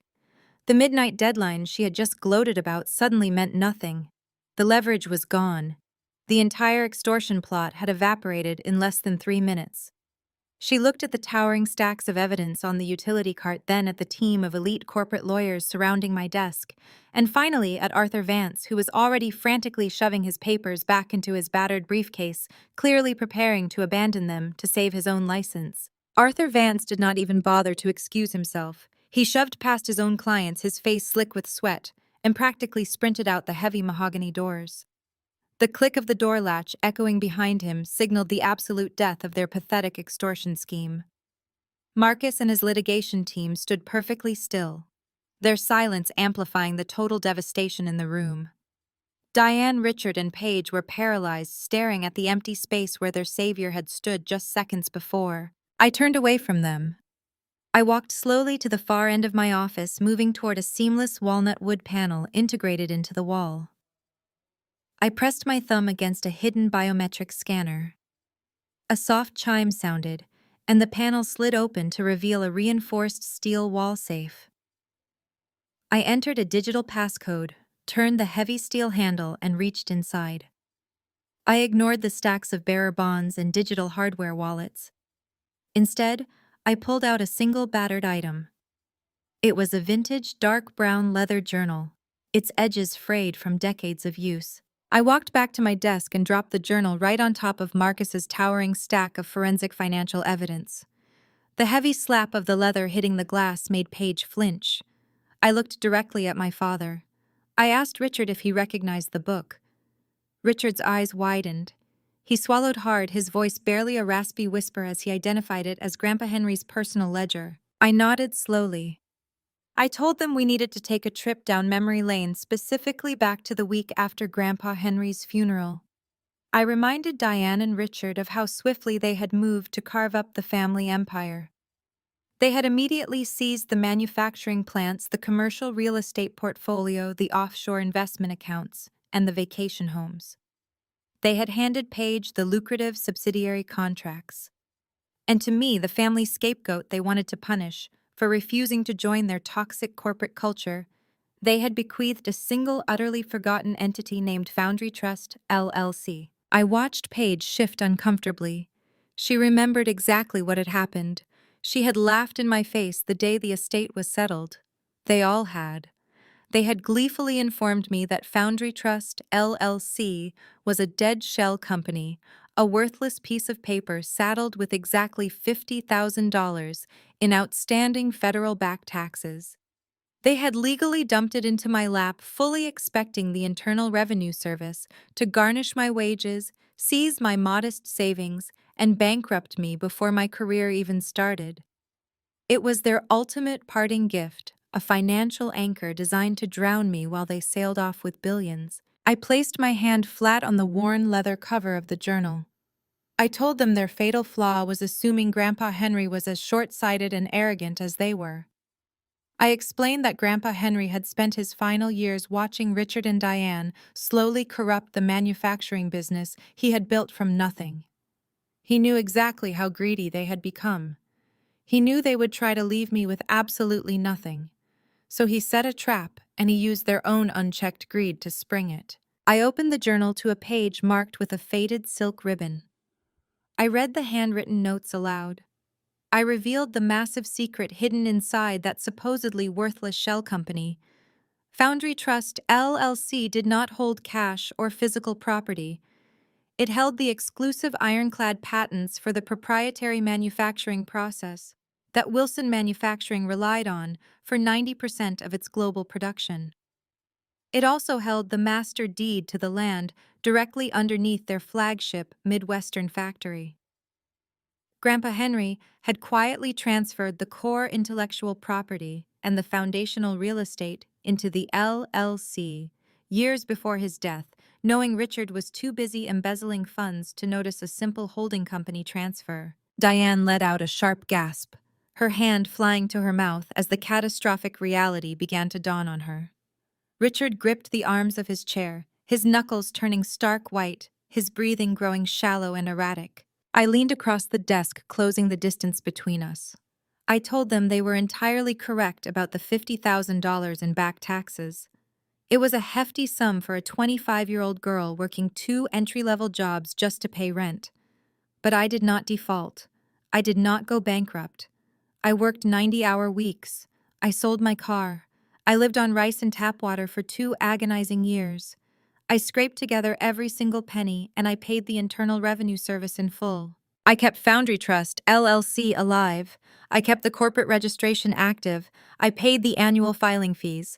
For 7 years, I let them operate their massive, boastful manufacturing empire, completely oblivious to the fact that they were building their entire fortune on land they did not own, using patents they had zero legal right to utilize. They had handed me the detonator to their own kingdom simply because they were too arrogant to read the fine print. Richard slumped back into his chair, the oxygen leaving his lungs. He finally understood that his entire manufacturing empire was built on a foundation of sand, and I owned the deed to the beach. Paige looked like she was going to be physically sick. But I was not finished. I had endured 25 years of their psychological warfare, and I was going to dismantle their delusions piece by piece. I nodded to Marcus. He stepped aside, allowing one of his senior real estate litigation partners to step forward. The lawyer aimed a sleek silver remote at the far wall of my office. A massive high-definition smart screen flared to life, casting a cold blue glow over my family's terrified faces. An intricate, highly detailed topographical map materialized on the screen. Diane gasped. Her hand flew to her throat, her manicured fingers clawing at her pearls. She recognized the terrain instantly. It was the topography of Lake Geneva. Specifically, it was the exact layout of their prized $15 million summer estate. It was the crown jewel of Diane's social portfolio. It was the estate where she hosted her elite charity galas, the property she ruthlessly lorded over her country club rivals, and the home she had explicitly banned me from visiting since I was 18. She stared at the screen, her voice trembling as she asked what I was doing with the blueprints to her house. I corrected her. I told her we were not looking at blueprints. We were looking at property lines and legal subdivisions. I explained that when Grandpa Henry transferred the factory deeds into Foundry Trust, LLC, he decided to do a little extra estate planning. He knew Diane loved that lake house more than she loved her own children. He also knew Richard had leveraged the main house to the hilt to fund his terrible investments. Grandpa Henry wanted to make sure they could never fully liquidate the property behind his back. So he quietly carved out a tiny, seemingly insignificant sliver of the estate and transferred it into the LLC right alongside the factory patents. The litigation partner pressed a button on the remote. A long, narrow strip of land suddenly illuminated in bright, glaring red on the digital map. It started at the county highway and snaked all the way down through the dense pine trees, terminating right at the edge of Diane's immaculate cobblestone courtyard. It was the driveway. The winding, half-mile-long private access road that served as the sole entry point to the entire estate. I walked over to the screen, tracing the glowing red line with my index finger. I turned back to Diane. Her eyes were wide fixed on the red line, as if it were a poisonous snake. I spoke slowly, ensuring every single syllable registered in her mind. I told her that Foundry Trust, LLC, possessed the absolute unencumbered deed to that exact strip of asphalt. The main house might belong to the bank, and the boathouse might belong to Richard, but the ground underneath the only road leading in or out belonged entirely to me. Richard sputtered, slamming his fist weakly against the armrest. He argued that there were implied easement rights. He claimed that historical usage dictated they had the legal right-of-way, and no judge would ever let me block their access to their own home. He was grasping at legal straws, trying to sound authoritative, while his voice shook with pure panic. Marcus did not even let my real estate lawyer answer. Marcus stepped forward and informed Richard that the historical easement agreement had a termination clause tied to the primary deed holder. Since my parents had legally disowned me and severed all fiduciary ties, any implied family usage rights were instantly nullified. I was no longer family. I was an aggressive, independent corporate entity holding a private property deed. Marcus stated that notice of revocation had already been drafted, filed, and expedited through the local county clerk's office earlier this morning. I looked directly at Diane. I delivered the final crushing reality. I told her that effective at 8 o'clock tomorrow morning, all access rights were officially revoked. My security contractors were already en route to install a commercial-grade reinforced steel gate at the highway entrance. I told her she was free to keep her $15 million mansion. She could keep the crystal chandeliers, the imported Italian marble floors, and the private dock, but she was now completely legally landlocked. I smiled, letting the absolute finality of the situation sink in. I suggested she invest in a good pair of hiking boots, or perhaps charter a helicopter, because if any of her vehicles, her guests, or her landscaping crews placed a single tire on my property, I would have them arrested for criminal trespassing and impound their vehicles. The silence in the room was absolute. The realization that I controlled not only their corporate survival, but their physical movement finally broke them. The untouchable Golden family was entirely at my mercy. The silence did not last. It shattered with a sound I had never heard my mother make in my entire life. Diane let out a guttural, piercing scream. It was not a refined gasp of shock. It was the raw, unrestrained shriek of a woman watching her entire identity burn to ash. Her knees buckled. She grabbed the edge of Richard's chair to stop herself from hitting the floor, her impeccably manicured nails digging deep into the leather upholstery. Her perfect posture collapsed, leaving her hunched over and gasping for air, as if the oxygen had been vacuumed from the room. The $15 million lake house was not just a piece of real estate to her, it was her royal court. It was the absolute center of her social universe, the venue where she reigned supreme over her high society friends and country club rivals.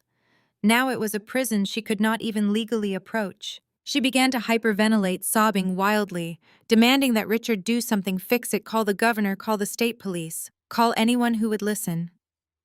She looked at me through mascara-stained tears and called me a monster. She asked how I could do this to my own flesh and blood, completely ignoring the massive glaring fact that she had legally declared me a stranger a decade ago. Richard could not stand the sight of his wife crumbling, nor could he stomach my utter dominance in a room he felt he should rightfully control. His face flushed a dangerous, mottled purple. The veins in his neck bulged against his tight silk collar. He shoved Diane behind him, puffing his chest out in a pathetic display of faux dominance.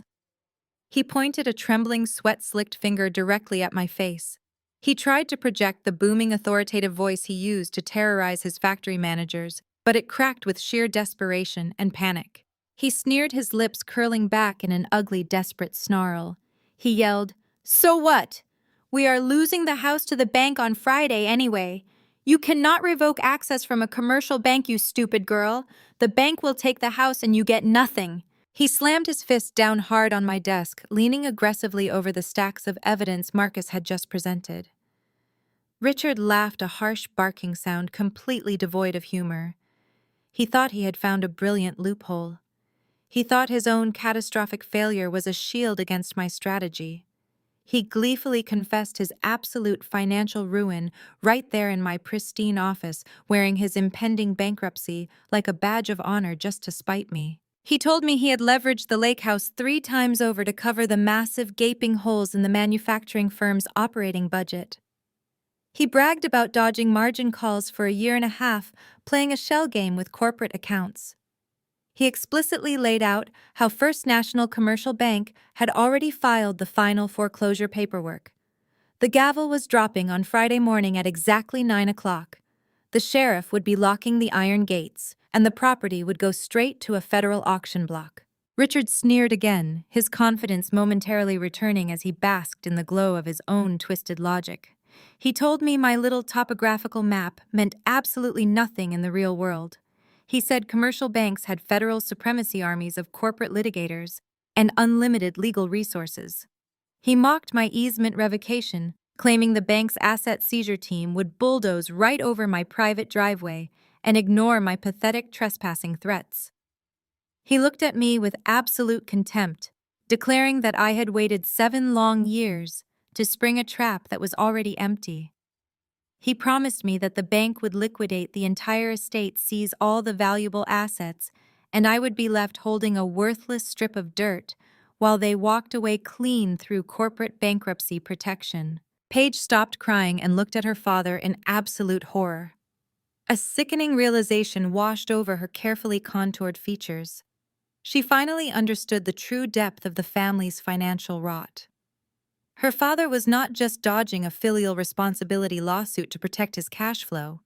He was actively losing the cornerstone of their generational wealth, and he was bragging about it like it was a victory. Paige realized the massive inheritance she had been banking on to fund her lavish lifestyle was a complete illusion.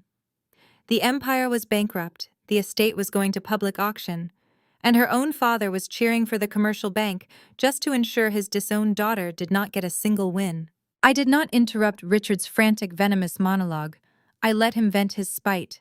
I let him lay out the exact details of the Friday foreclosure, watching him cling to the bank's impending seizure as his ultimate salvation. He genuinely believed that First National Commercial Bank was going to ride in like a knight in shining armor to rescue his bruised ego, crush my legal easement rights, and leave me standing with absolutely nothing. He stood there panting heavily, a ruined man taking solace in his own total destruction simply because he thought it meant my destruction too. I let the silence hang for a few seconds, watching his chest heave. He really believed he had won. He really thought he had outsmarted me by driving his own prized estate straight into a brick wall. I looked at Marcus, who simply gave a slight nod, his face an emotionless mask. I pushed my chair back and stood up slowly. I walked around to the front of my desk, my heels clicking sharply against the hardwood floor. I reached toward the secondary console table where Marcus had placed his supplemental briefing materials. I picked up a massive 100-page bound financial dossier. It was heavy, packed with certified court filings, bank transfer logs, federal auction receipts, and wire transfer confirmations. I carried it over to the center of the room and dropped it directly onto the glass coffee table right in front of Richard. The heavy thud echoed like a gunshot in the quiet office. Paige jumped in her seat, letting out a sharp gasp. Diane flinched, pulling her knees together as if the binder itself were going to strike her. Richard just stared at it, his chest still heaving, a flicker of uncertainty finally breaking through his arrogant facade. I placed my hands flat on the cover of the dossier and leaned in close. I told him he was absolutely right about one thing. I agreed that fighting a federal commercial bank with endless litigation resources would be a grueling, expensive nightmare. I told him that First National Commercial Bank was indeed a formidable institution, the kind of financial titan that crushed small holding companies for sport. They had legions of attorneys and billions in assets. Then I smiled. I told him it was a real shame that First National Commercial Bank no longer existed. Richard blinked, his brow furrowing in confusion. His mouth opened, but no sound came out. Diane looked back and forth between us, desperate for someone to translate what was happening. I did not make them wait. I explained that while Richard was busy hiding his embezzlement from his own board of directors and leveraging his personal assets to cover the corporate bleeding, he entirely stopped paying attention to the broader financial markets. I told him that 3 weeks ago, First National Commercial Bank suffered a catastrophic liquidity crisis. They were dangerously overleveraged in toxic commercial real estate loans, the exact kind of high-risk loans Richard had been using to float his sinking empire. The federal regulators stepped in on a Friday night, seized the bank, and immediately forced them into Chapter 7 bankruptcy. The institution was gutted overnight. Richard shook his head rapidly, rejecting the information. He stammered that his lawyers had just spoken to the bank's foreclosure department last week.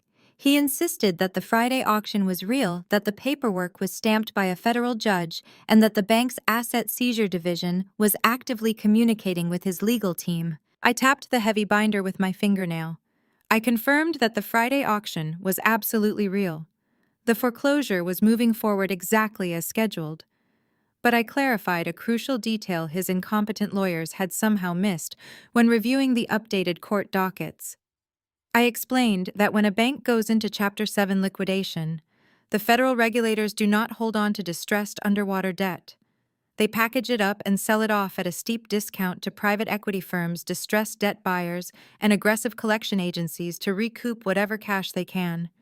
They auctioned off First National's entire Midwestern residential portfolio in a closed-door invite-only liquidation sale. Richard stared at the binder, the blood draining from his face, until he was the color of old parchment. The realization was slowly seeping into his mind, poisoning his previous victory.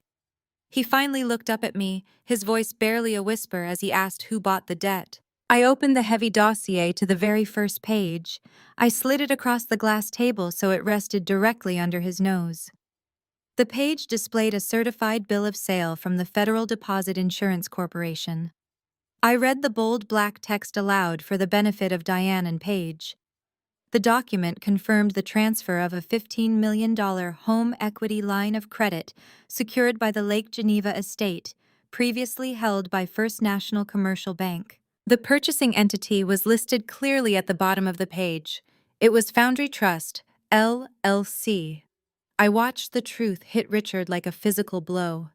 His eyes glazed over. His breathing turned shallow and erratic.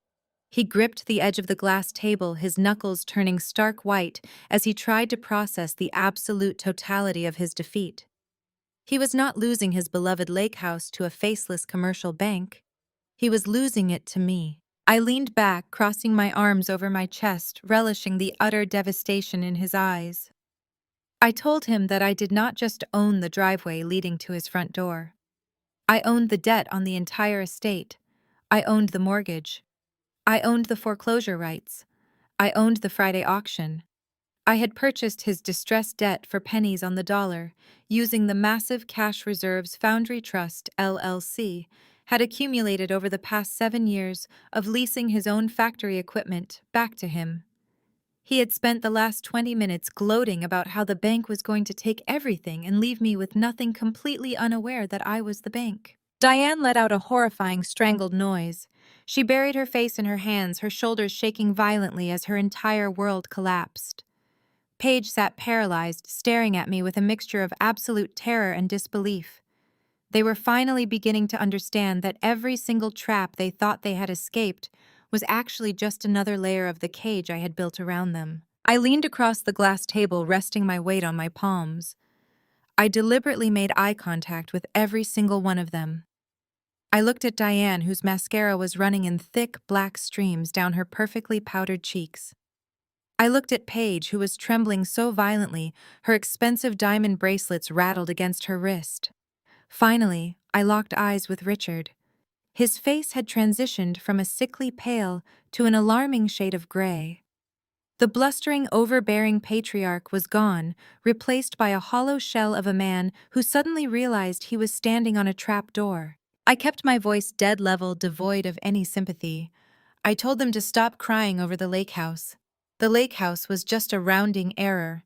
It was a sentimental trinket. I told them they were failing to grasp the sheer magnitude of the transaction recorded in that binder. Richard stared at me, his breathing shallow. He asked what I meant, his voice cracking on the final syllable. I explained that Foundry Trust LLC was not just a holding company for patents and property lines anymore. I told him that over the last decade I had evolved. My private equity firm specializes in distressed debt. I explained that when the federal regulators liquidated First National Commercial Bank, they did not just auction off the residential mortgages, they auctioned off the entire commercial portfolio, the entire toxic, over-leveraged mess that Wilson Manufacturing relied on to survive. I slammed my hand flat against the heavy binder. I told him I bought the bank's entire portfolio for pennies on the dollar. I looked directly into his terrified eyes. I told him I did not just buy your mortgage. I bought the massive $50 million commercial revolving credit line keeping his factory doors open. I bought the equipment financing loans. I bought the toxic margin calls he had been dodging for 18 months. I even bought the personal guarantee notes he had foolishly signed, using his own private investment accounts as collateral. I leaned in even closer until I was mere inches from his face. I delivered the final, undeniable truth. I stated clearly, I am your creditor. I own your debt. The sheer horror dawned on their faces in real time. The psychological break was instantaneous. They had walked into my office an hour ago fully expecting to beg, bully, or manipulate a naive daughter into saving their sinking ship. Instead, they realized they were standing completely unarmed in front of their executioner. Richard collapsed backward into his chair as if his spine had been severed. He mumbled that it was impossible, that corporate law prohibited predatory acquisitions of that scale without board approval. Marcus stepped forward, casually adjusting his suit jacket. He informed Richard that because the federal government facilitated the bankruptcy liquidation standard, shareholder notification periods were completely waived. Marcus stated that legally, my firm was simply the new collections entity. We had assumed all rights, privileges, and enforcement capabilities previously held by the bank. There was no board vote required to buy a defaulted loan from a federal auction. I turned my attention to Paige. She was trying to shrink into the upholstery, desperately hoping I would forget she was there. I told her I had not forgotten about her highly publicized, entirely unprofitable subsidiary. I reminded her of the boutique luxury branding firm Richard had financed for her using corporate funds. I opened the binder and flipped to a tab marked in bright yellow. I read aloud the terms of her specific business loan. I noted that her loan had cross-default covenants tied directly to the parent company's solvency. I told Paige that because Richard was officially in default, her loans were automatically accelerated. I demanded immediate full repayment of the $6 million she had squandered on vanity marketing campaigns and lavish launch parties. She burst into fresh hysterical tears, crying out that she did not have that kind of cash, that she had spent it all on brand development and office space. I smiled coldly. I told her I knew she did not have the cash. That was exactly why I was initiating immediate asset seizure protocols against her firm. I told her I was seizing her intellectual property, her client lists, and the master lease on her downtown headquarters. She was bankrupt before she even realized she was in debt. Diane tried to stand up, her legs shaking. She pointed a trembling finger at me, accusing me of destroying the family name, of wiping out a legacy that took generations to build. She demanded to know what I expected them to do, how they were supposed to survive when I had taken every single dime they had. I walked back around to my chair and sat down, folding my hands neatly on the desk. I told Diane they were going to do exactly what they forced me to do 7 years ago. They were going to learn how to survive in the real world without a safety net. I reminded her of the day she and Richard laughed at me in the lawyer's office, handing me a worthless shell company saddled with $50,000 in tax debt, fully expecting it to ruin my life. I told her I did not ruin their legacy. I simply handed them the bill for their own arrogance. They had built an empire on theft, ego, and greed. I just bought the demolition rights. The heavy silence following my declaration did not hold. It fractured, splintering under the weight of a new aggressive presence in the room. Donovan Page's impeccably styled fiancé stepped out from the shadows near the heavy oak doors. He had lingered in the background all morning, perfectly content to watch my financial execution while anticipating the massive wedding budget Richard had promised him. Now, the smug, practiced smile had vanished from his face, replaced by a rigid mask of absolute panic. Donovan marched directly toward Page, ignoring Richard entirely. He grabbed Page by the arm, his grip visibly tight, and demanded to know if what I had just said was true. He demanded to know if her luxury subsidiary was actually bankrupt, and if her supposedly untouchable trust fund was tied to the defaulted commercial loans I now owned. Paige tried to pull away, stammering and looking to her father for a lifeline that no longer existed. She begged Donovan to calm down, insisting Richard would fix it, claiming the lawyers would find a loophole to reverse the federal auction. But Donovan was a corporate shark in his own right, and he had just seen the certified bill of sale sitting on my desk. He knew a sinking ship when he saw one. He released her arm and took a deliberate step back, his eyes sweeping over her with unfiltered disgust. He raised his voice, the polished country club etiquette completely evaporating from his demeanor. He screamed at Paige, calling her a parasitic gold digger. He told her she was a total fraud who had spent the last 2 years bragging about generational wealth that was actually built on toxic debt and stolen patents. He furiously declared that he had wasted his time playing the dutiful future son-in-law to a family of corporate criminals who were about to be thrown out on the street. The insult was a lighted match thrown directly into a powder keg. Diane snapped. Her entire identity was tied to the absolute illusion of their social superiority, and she could not tolerate this public humiliation from a man she viewed as a subordinate. She lunged forward, her tear-streaked face twisting into a mask of pure aristocratic rage. She raised her hand and viciously slapped Donovan across the face. The sharp, violent cracking sound echoed loudly off the glass walls of my office. Diane shrieked at him to shut his mouth immediately. She demanded he show respect to her family, screaming that he was nothing but a pathetic social climbing opportunist who should be begging on his knees for the absolute privilege of marrying into their empire. She pointed a trembling finger toward the heavy wooden doors, ordering him to leave before she had his own career dismantled by her powerful friends. Donovan did not flinch. He slowly touched his reddened cheek, a dark, terrifying laugh escaping his lips. He looked right at Diane and told her she had no empire left to protect. He looked back at Paige, called the engagement off right then and there, and promised to freeze every joint account they shared before she could drain his actual money to pay for her impending legal fees.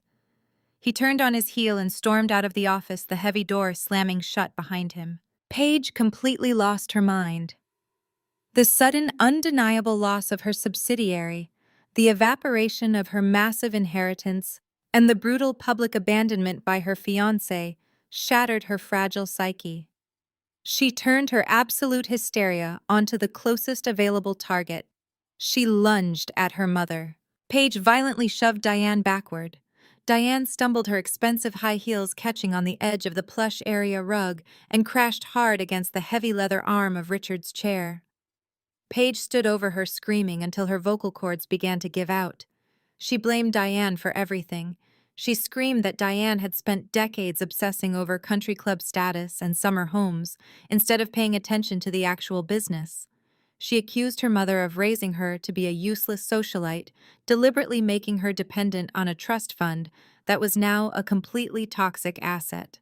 Diane scrambled to her feet, her perfect hair disheveled, her designer dress painfully rumpled. Mother and daughter began screaming over each other in a deafening, chaotic frenzy. They hurled decades of buried resentments and vicious insults, tearing apart the flawless, curated image they had spent a lifetime projecting to the world. They were vicious, airing petty grievances and deep-seated hatreds that had festered beneath their wealthy facade. Richard desperately tried to intervene. He stood up, slamming his fists on the table, bellowing at them to stop, demanding absolute silence and respect. But his voice lacked its usual booming authority. Without his wealth, he was just a desperate, ruined old man shouting in a glass box. Diane and Paige ignored him completely, continuing their vicious verbal assault on one another. I sat quietly behind my desk, resting my chin on my folded hands. I watched the absolute disintegration of the people who had made my childhood a living nightmare. The alliance forged by greed and arrogance was tearing itself apart right in front of me. The untouchable family was devouring its own, and I did not have to lift another finger. Richard realized he had completely lost control of the room. His booming voice was being drowned out by the shrill, vicious screaming match between his wife and his daughter. His financial empire was gone, his prized estate belonged to me, and his family was tearing itself to shreds on my expensive Persian rug. He needed an out. He needed a way to instantly stop the bleeding, halt the humiliation, and regain absolute command of the narrative. He resorted to the oldest, most pathetic trick in his playbook. He let out a loud, theatrical gasp that cut through the sound of the arguing women. He staggered backward, his hands flying to his chest, gripping the fabric of his ruined silk shirt. He let out a strangled groan, his face twisting into an exaggerated mask of sheer agony. His knees buckled deliberately, and he collapsed against the edge of the glass coffee table, sending the heavy financial dossier sliding onto the floor before he tumbled down beside it. He curled into a fetal position, clutching his left arm, panting heavily, and putting on a spectacular performance of a man suffering a massive fatal cardiac event. The screaming stopped instantly. Diane spun around, her anger evaporating as decades of conditioned panic took over. She dropped to her knees beside him, her designer dress bunching up awkwardly as she hovered over his writhing form. She began shrieking, her voice hitting a panicked, terrified pitch. She grabbed his face, begging him to open his eyes, screaming that he was having a heart attack. She looked up at me, her eyes wild with genuine terror, demanding that I do something, demanding that I call an ambulance immediately because I was killing my own father. Paige stood frozen in place, her hands clamped over her mouth in absolute shock, watching the patriarch of the family supposedly die right in front of her. I did not move a single muscle. I did not flinch. I did not reach for my phone to dial emergency services.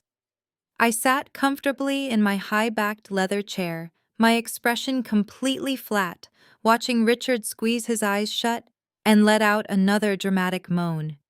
I knew this tactic intimately. This was not his first time playing the victim. Whenever he lost a crucial board vote, faced a difficult audit, or was cornered in a lie, he miraculously developed severe chest pains. It was his ultimate escape hatch, a guaranteed way to force everyone to drop their demands and cater to his well-being. But my office was not his boardroom, and I was no longer the terrified child he could manipulate. I calmly reached across my desk and pressed the silver button on my intercom system.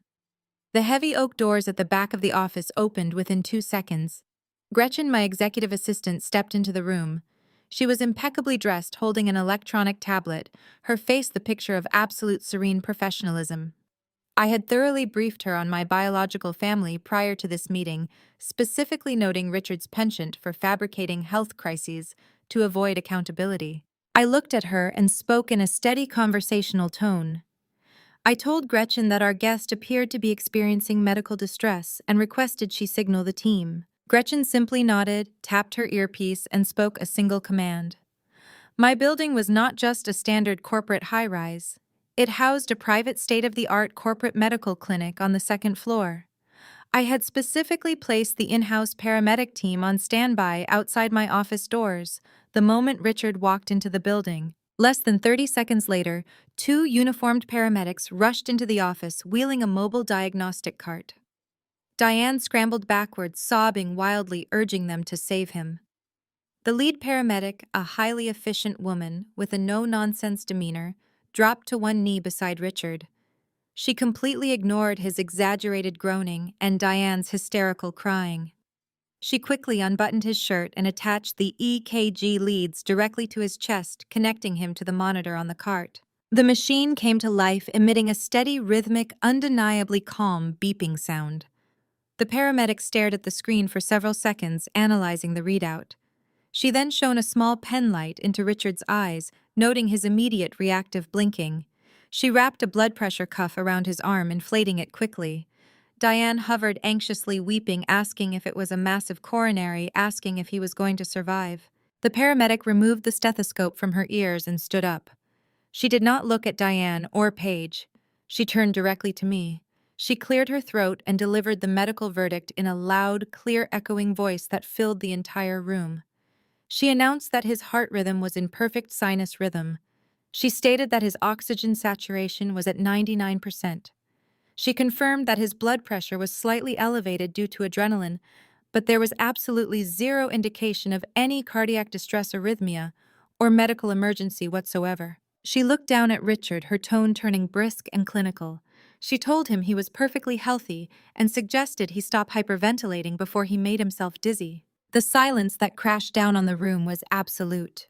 The steady, healthy beeping of the heart monitor mocked the entire family. Diane slowly lowered her hands from her face, staring at Richard as if he were an alien. The tears dried up instantly, replaced by a look of profound, humiliating realization.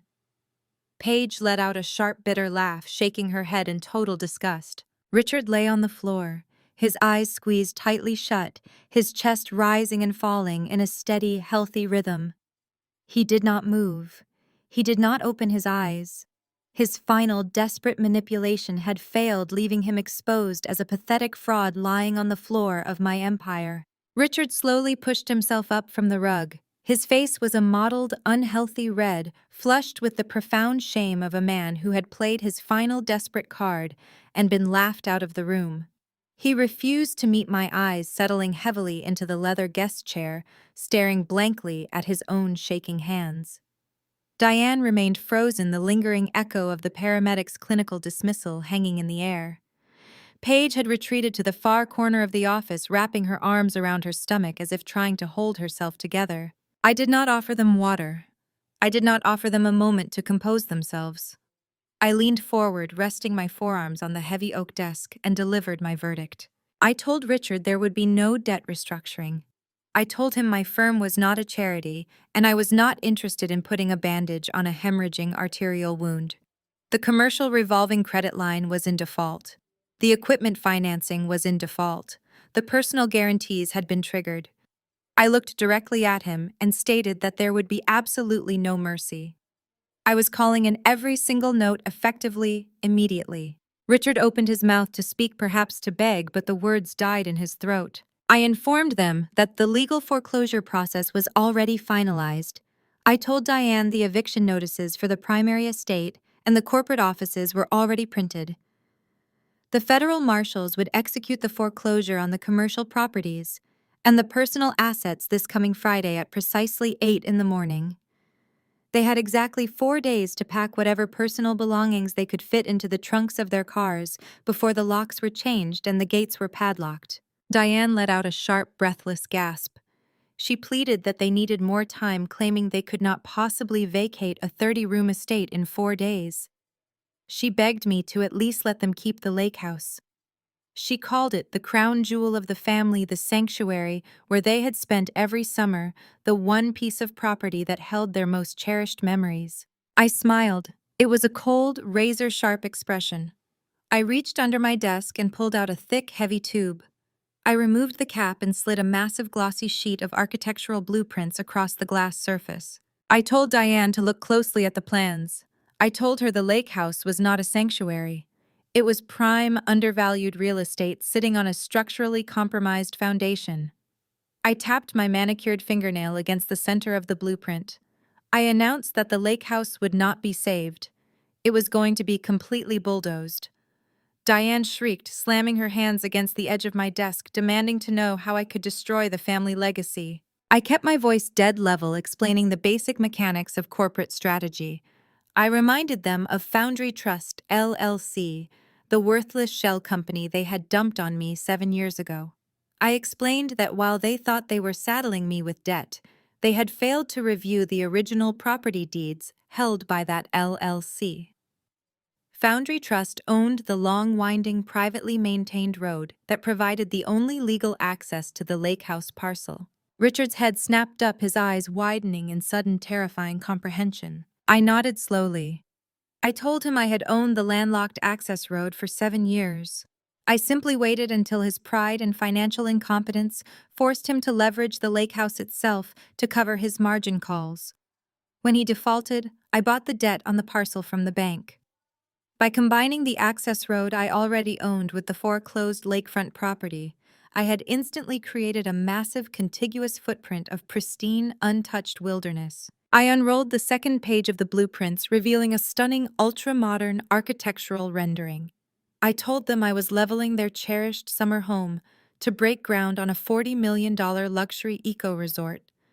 I explained that the resort would feature zero-emission private villas, a geothermal spa, and a Michelin-starred restaurant built exactly over the footprint of their old living room. I looked at the three of them, watching the absolute destruction of their lifelong arrogance settle into their bones.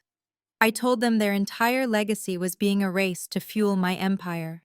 I told them that in 2 years, wealthy guests would be paying $5,000 a night to sleep on the exact spot where they had once plotted my ruin.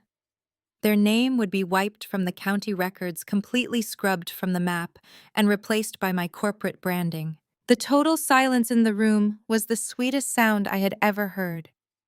The invincible family was completely broken, staring at the blueprints of their own demise, realizing that their executioner had used the very weapon they gave her to build an empire over their graves. I pressed the intercom button on my desk one final time.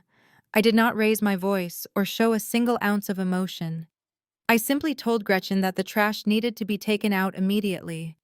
The heavy oak doors of my office swung open with a resounding thud. It was not Gretchen who stepped through. 4 massive security guards entered the room. Their dark suits stretched tightly across broad shoulders, their faces completely stony and devoid of any sympathy. The lead guard, a man named Marcus, who had been head of my security detail since I acquired the building, walked directly toward Richard.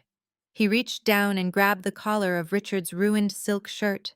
With zero visible effort, Marcus hoisted the sputtering, supposedly dying patriarch to his feet. Richard scrambled for balance, his polished leather shoes slipping against the rug. His face morphed from a mask of fake agony into a portrait of genuine, unadulterated panic. He began sputtering legal threats, demanding to speak to his attorneys, demanding the respect owed to a man of his stature. Marcus ignored him entirely, locking a massive hand around Richard's bicep. In the far corner of the office, another guard hauled their sweating, terrified lawyer up from the leather sofa. The lawyer had been trying to make himself invisible since the medical monitor proved Richard was faking. He now clutched his useless leather briefcase to his chest, his face pale, stammering frantic apologies to no one in particular. He knew his career was tied to a sinking ship, and he was desperate to jump overboard. At that exact moment, the third guard dragged Donovan back into the office. Donovan had apparently not made it past the executive lobby before realizing his own bank accounts were already frozen.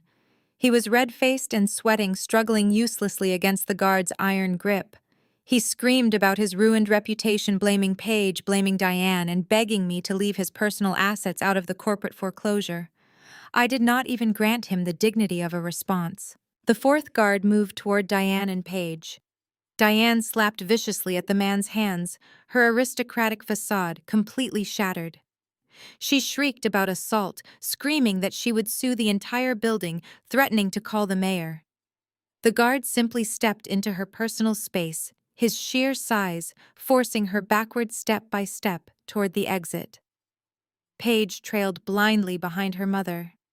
Her designer makeup was smeared down her cheeks, her expensive bag dragging sadly across the floor. She stopped at the threshold and looked back at me one last time.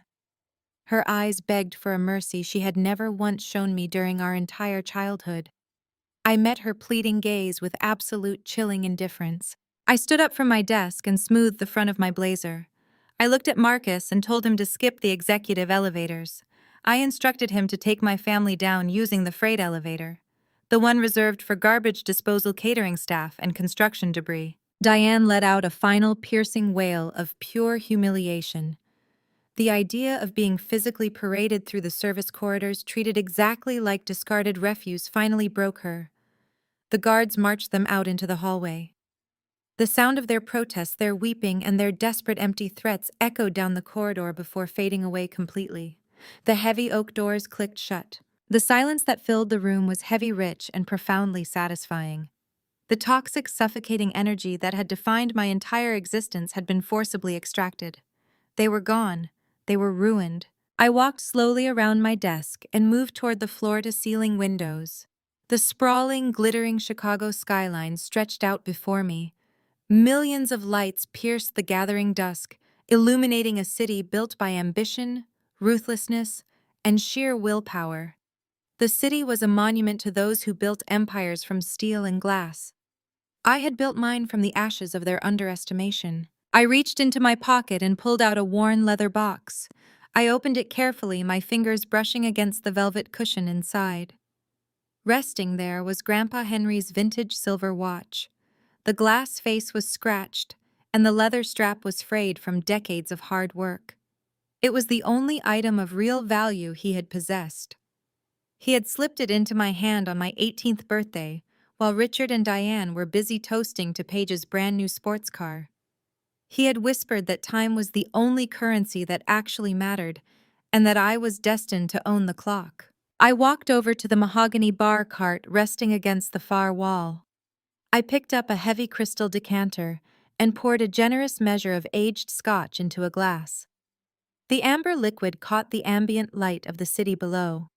I walked back to the window holding the glass in my right hand and my grandfather's watch in my left. I looked out at the empire I had forged, an empire built on absolute patience, flawless strategy, and the utter refusal to be a victim. I had taken the scraps they threw at me and turned them into a guillotine. The legal foreclosure would execute on Friday morning. The lake house would be reduced to dust and memories. Their legacy was officially erased, serving only as the foundation for my new eco-resort. I raised the crystal glass toward the glowing Chicago skyline. I toasted aloud to Grandpa Henry, the only person in that house who had ever truly seen my potential. I toasted to the absolute intoxicating freedom of cutting out toxic ties permanently. I took a slow, burning sip of the scotch, letting the warmth spread deep into my chest. I did not feel an ounce of guilt, hesitation, or regret. I stood alone in the quiet luxury of my office, a truly self-made, unbothered boss. The city lights burned bright against the dark night, and for the first time in my life, I controlled the dawn. The story of Sloane dismantling the toxic family empire teaches the power of silent preparation and reclaiming personal worth. True strength does not require screaming or throwing tantrums. It relies on cold, calculated patience and unwavering confidence. When toxic people underestimate you, they hand you the exact tools needed to dismantle their control. This victory proves the best revenge is outsmarting those who expected you to fail, turning their arrogance into your greatest advantage. You must never let anyone dictate your value or silence your ambition. Have you ever stood up to toxic relatives?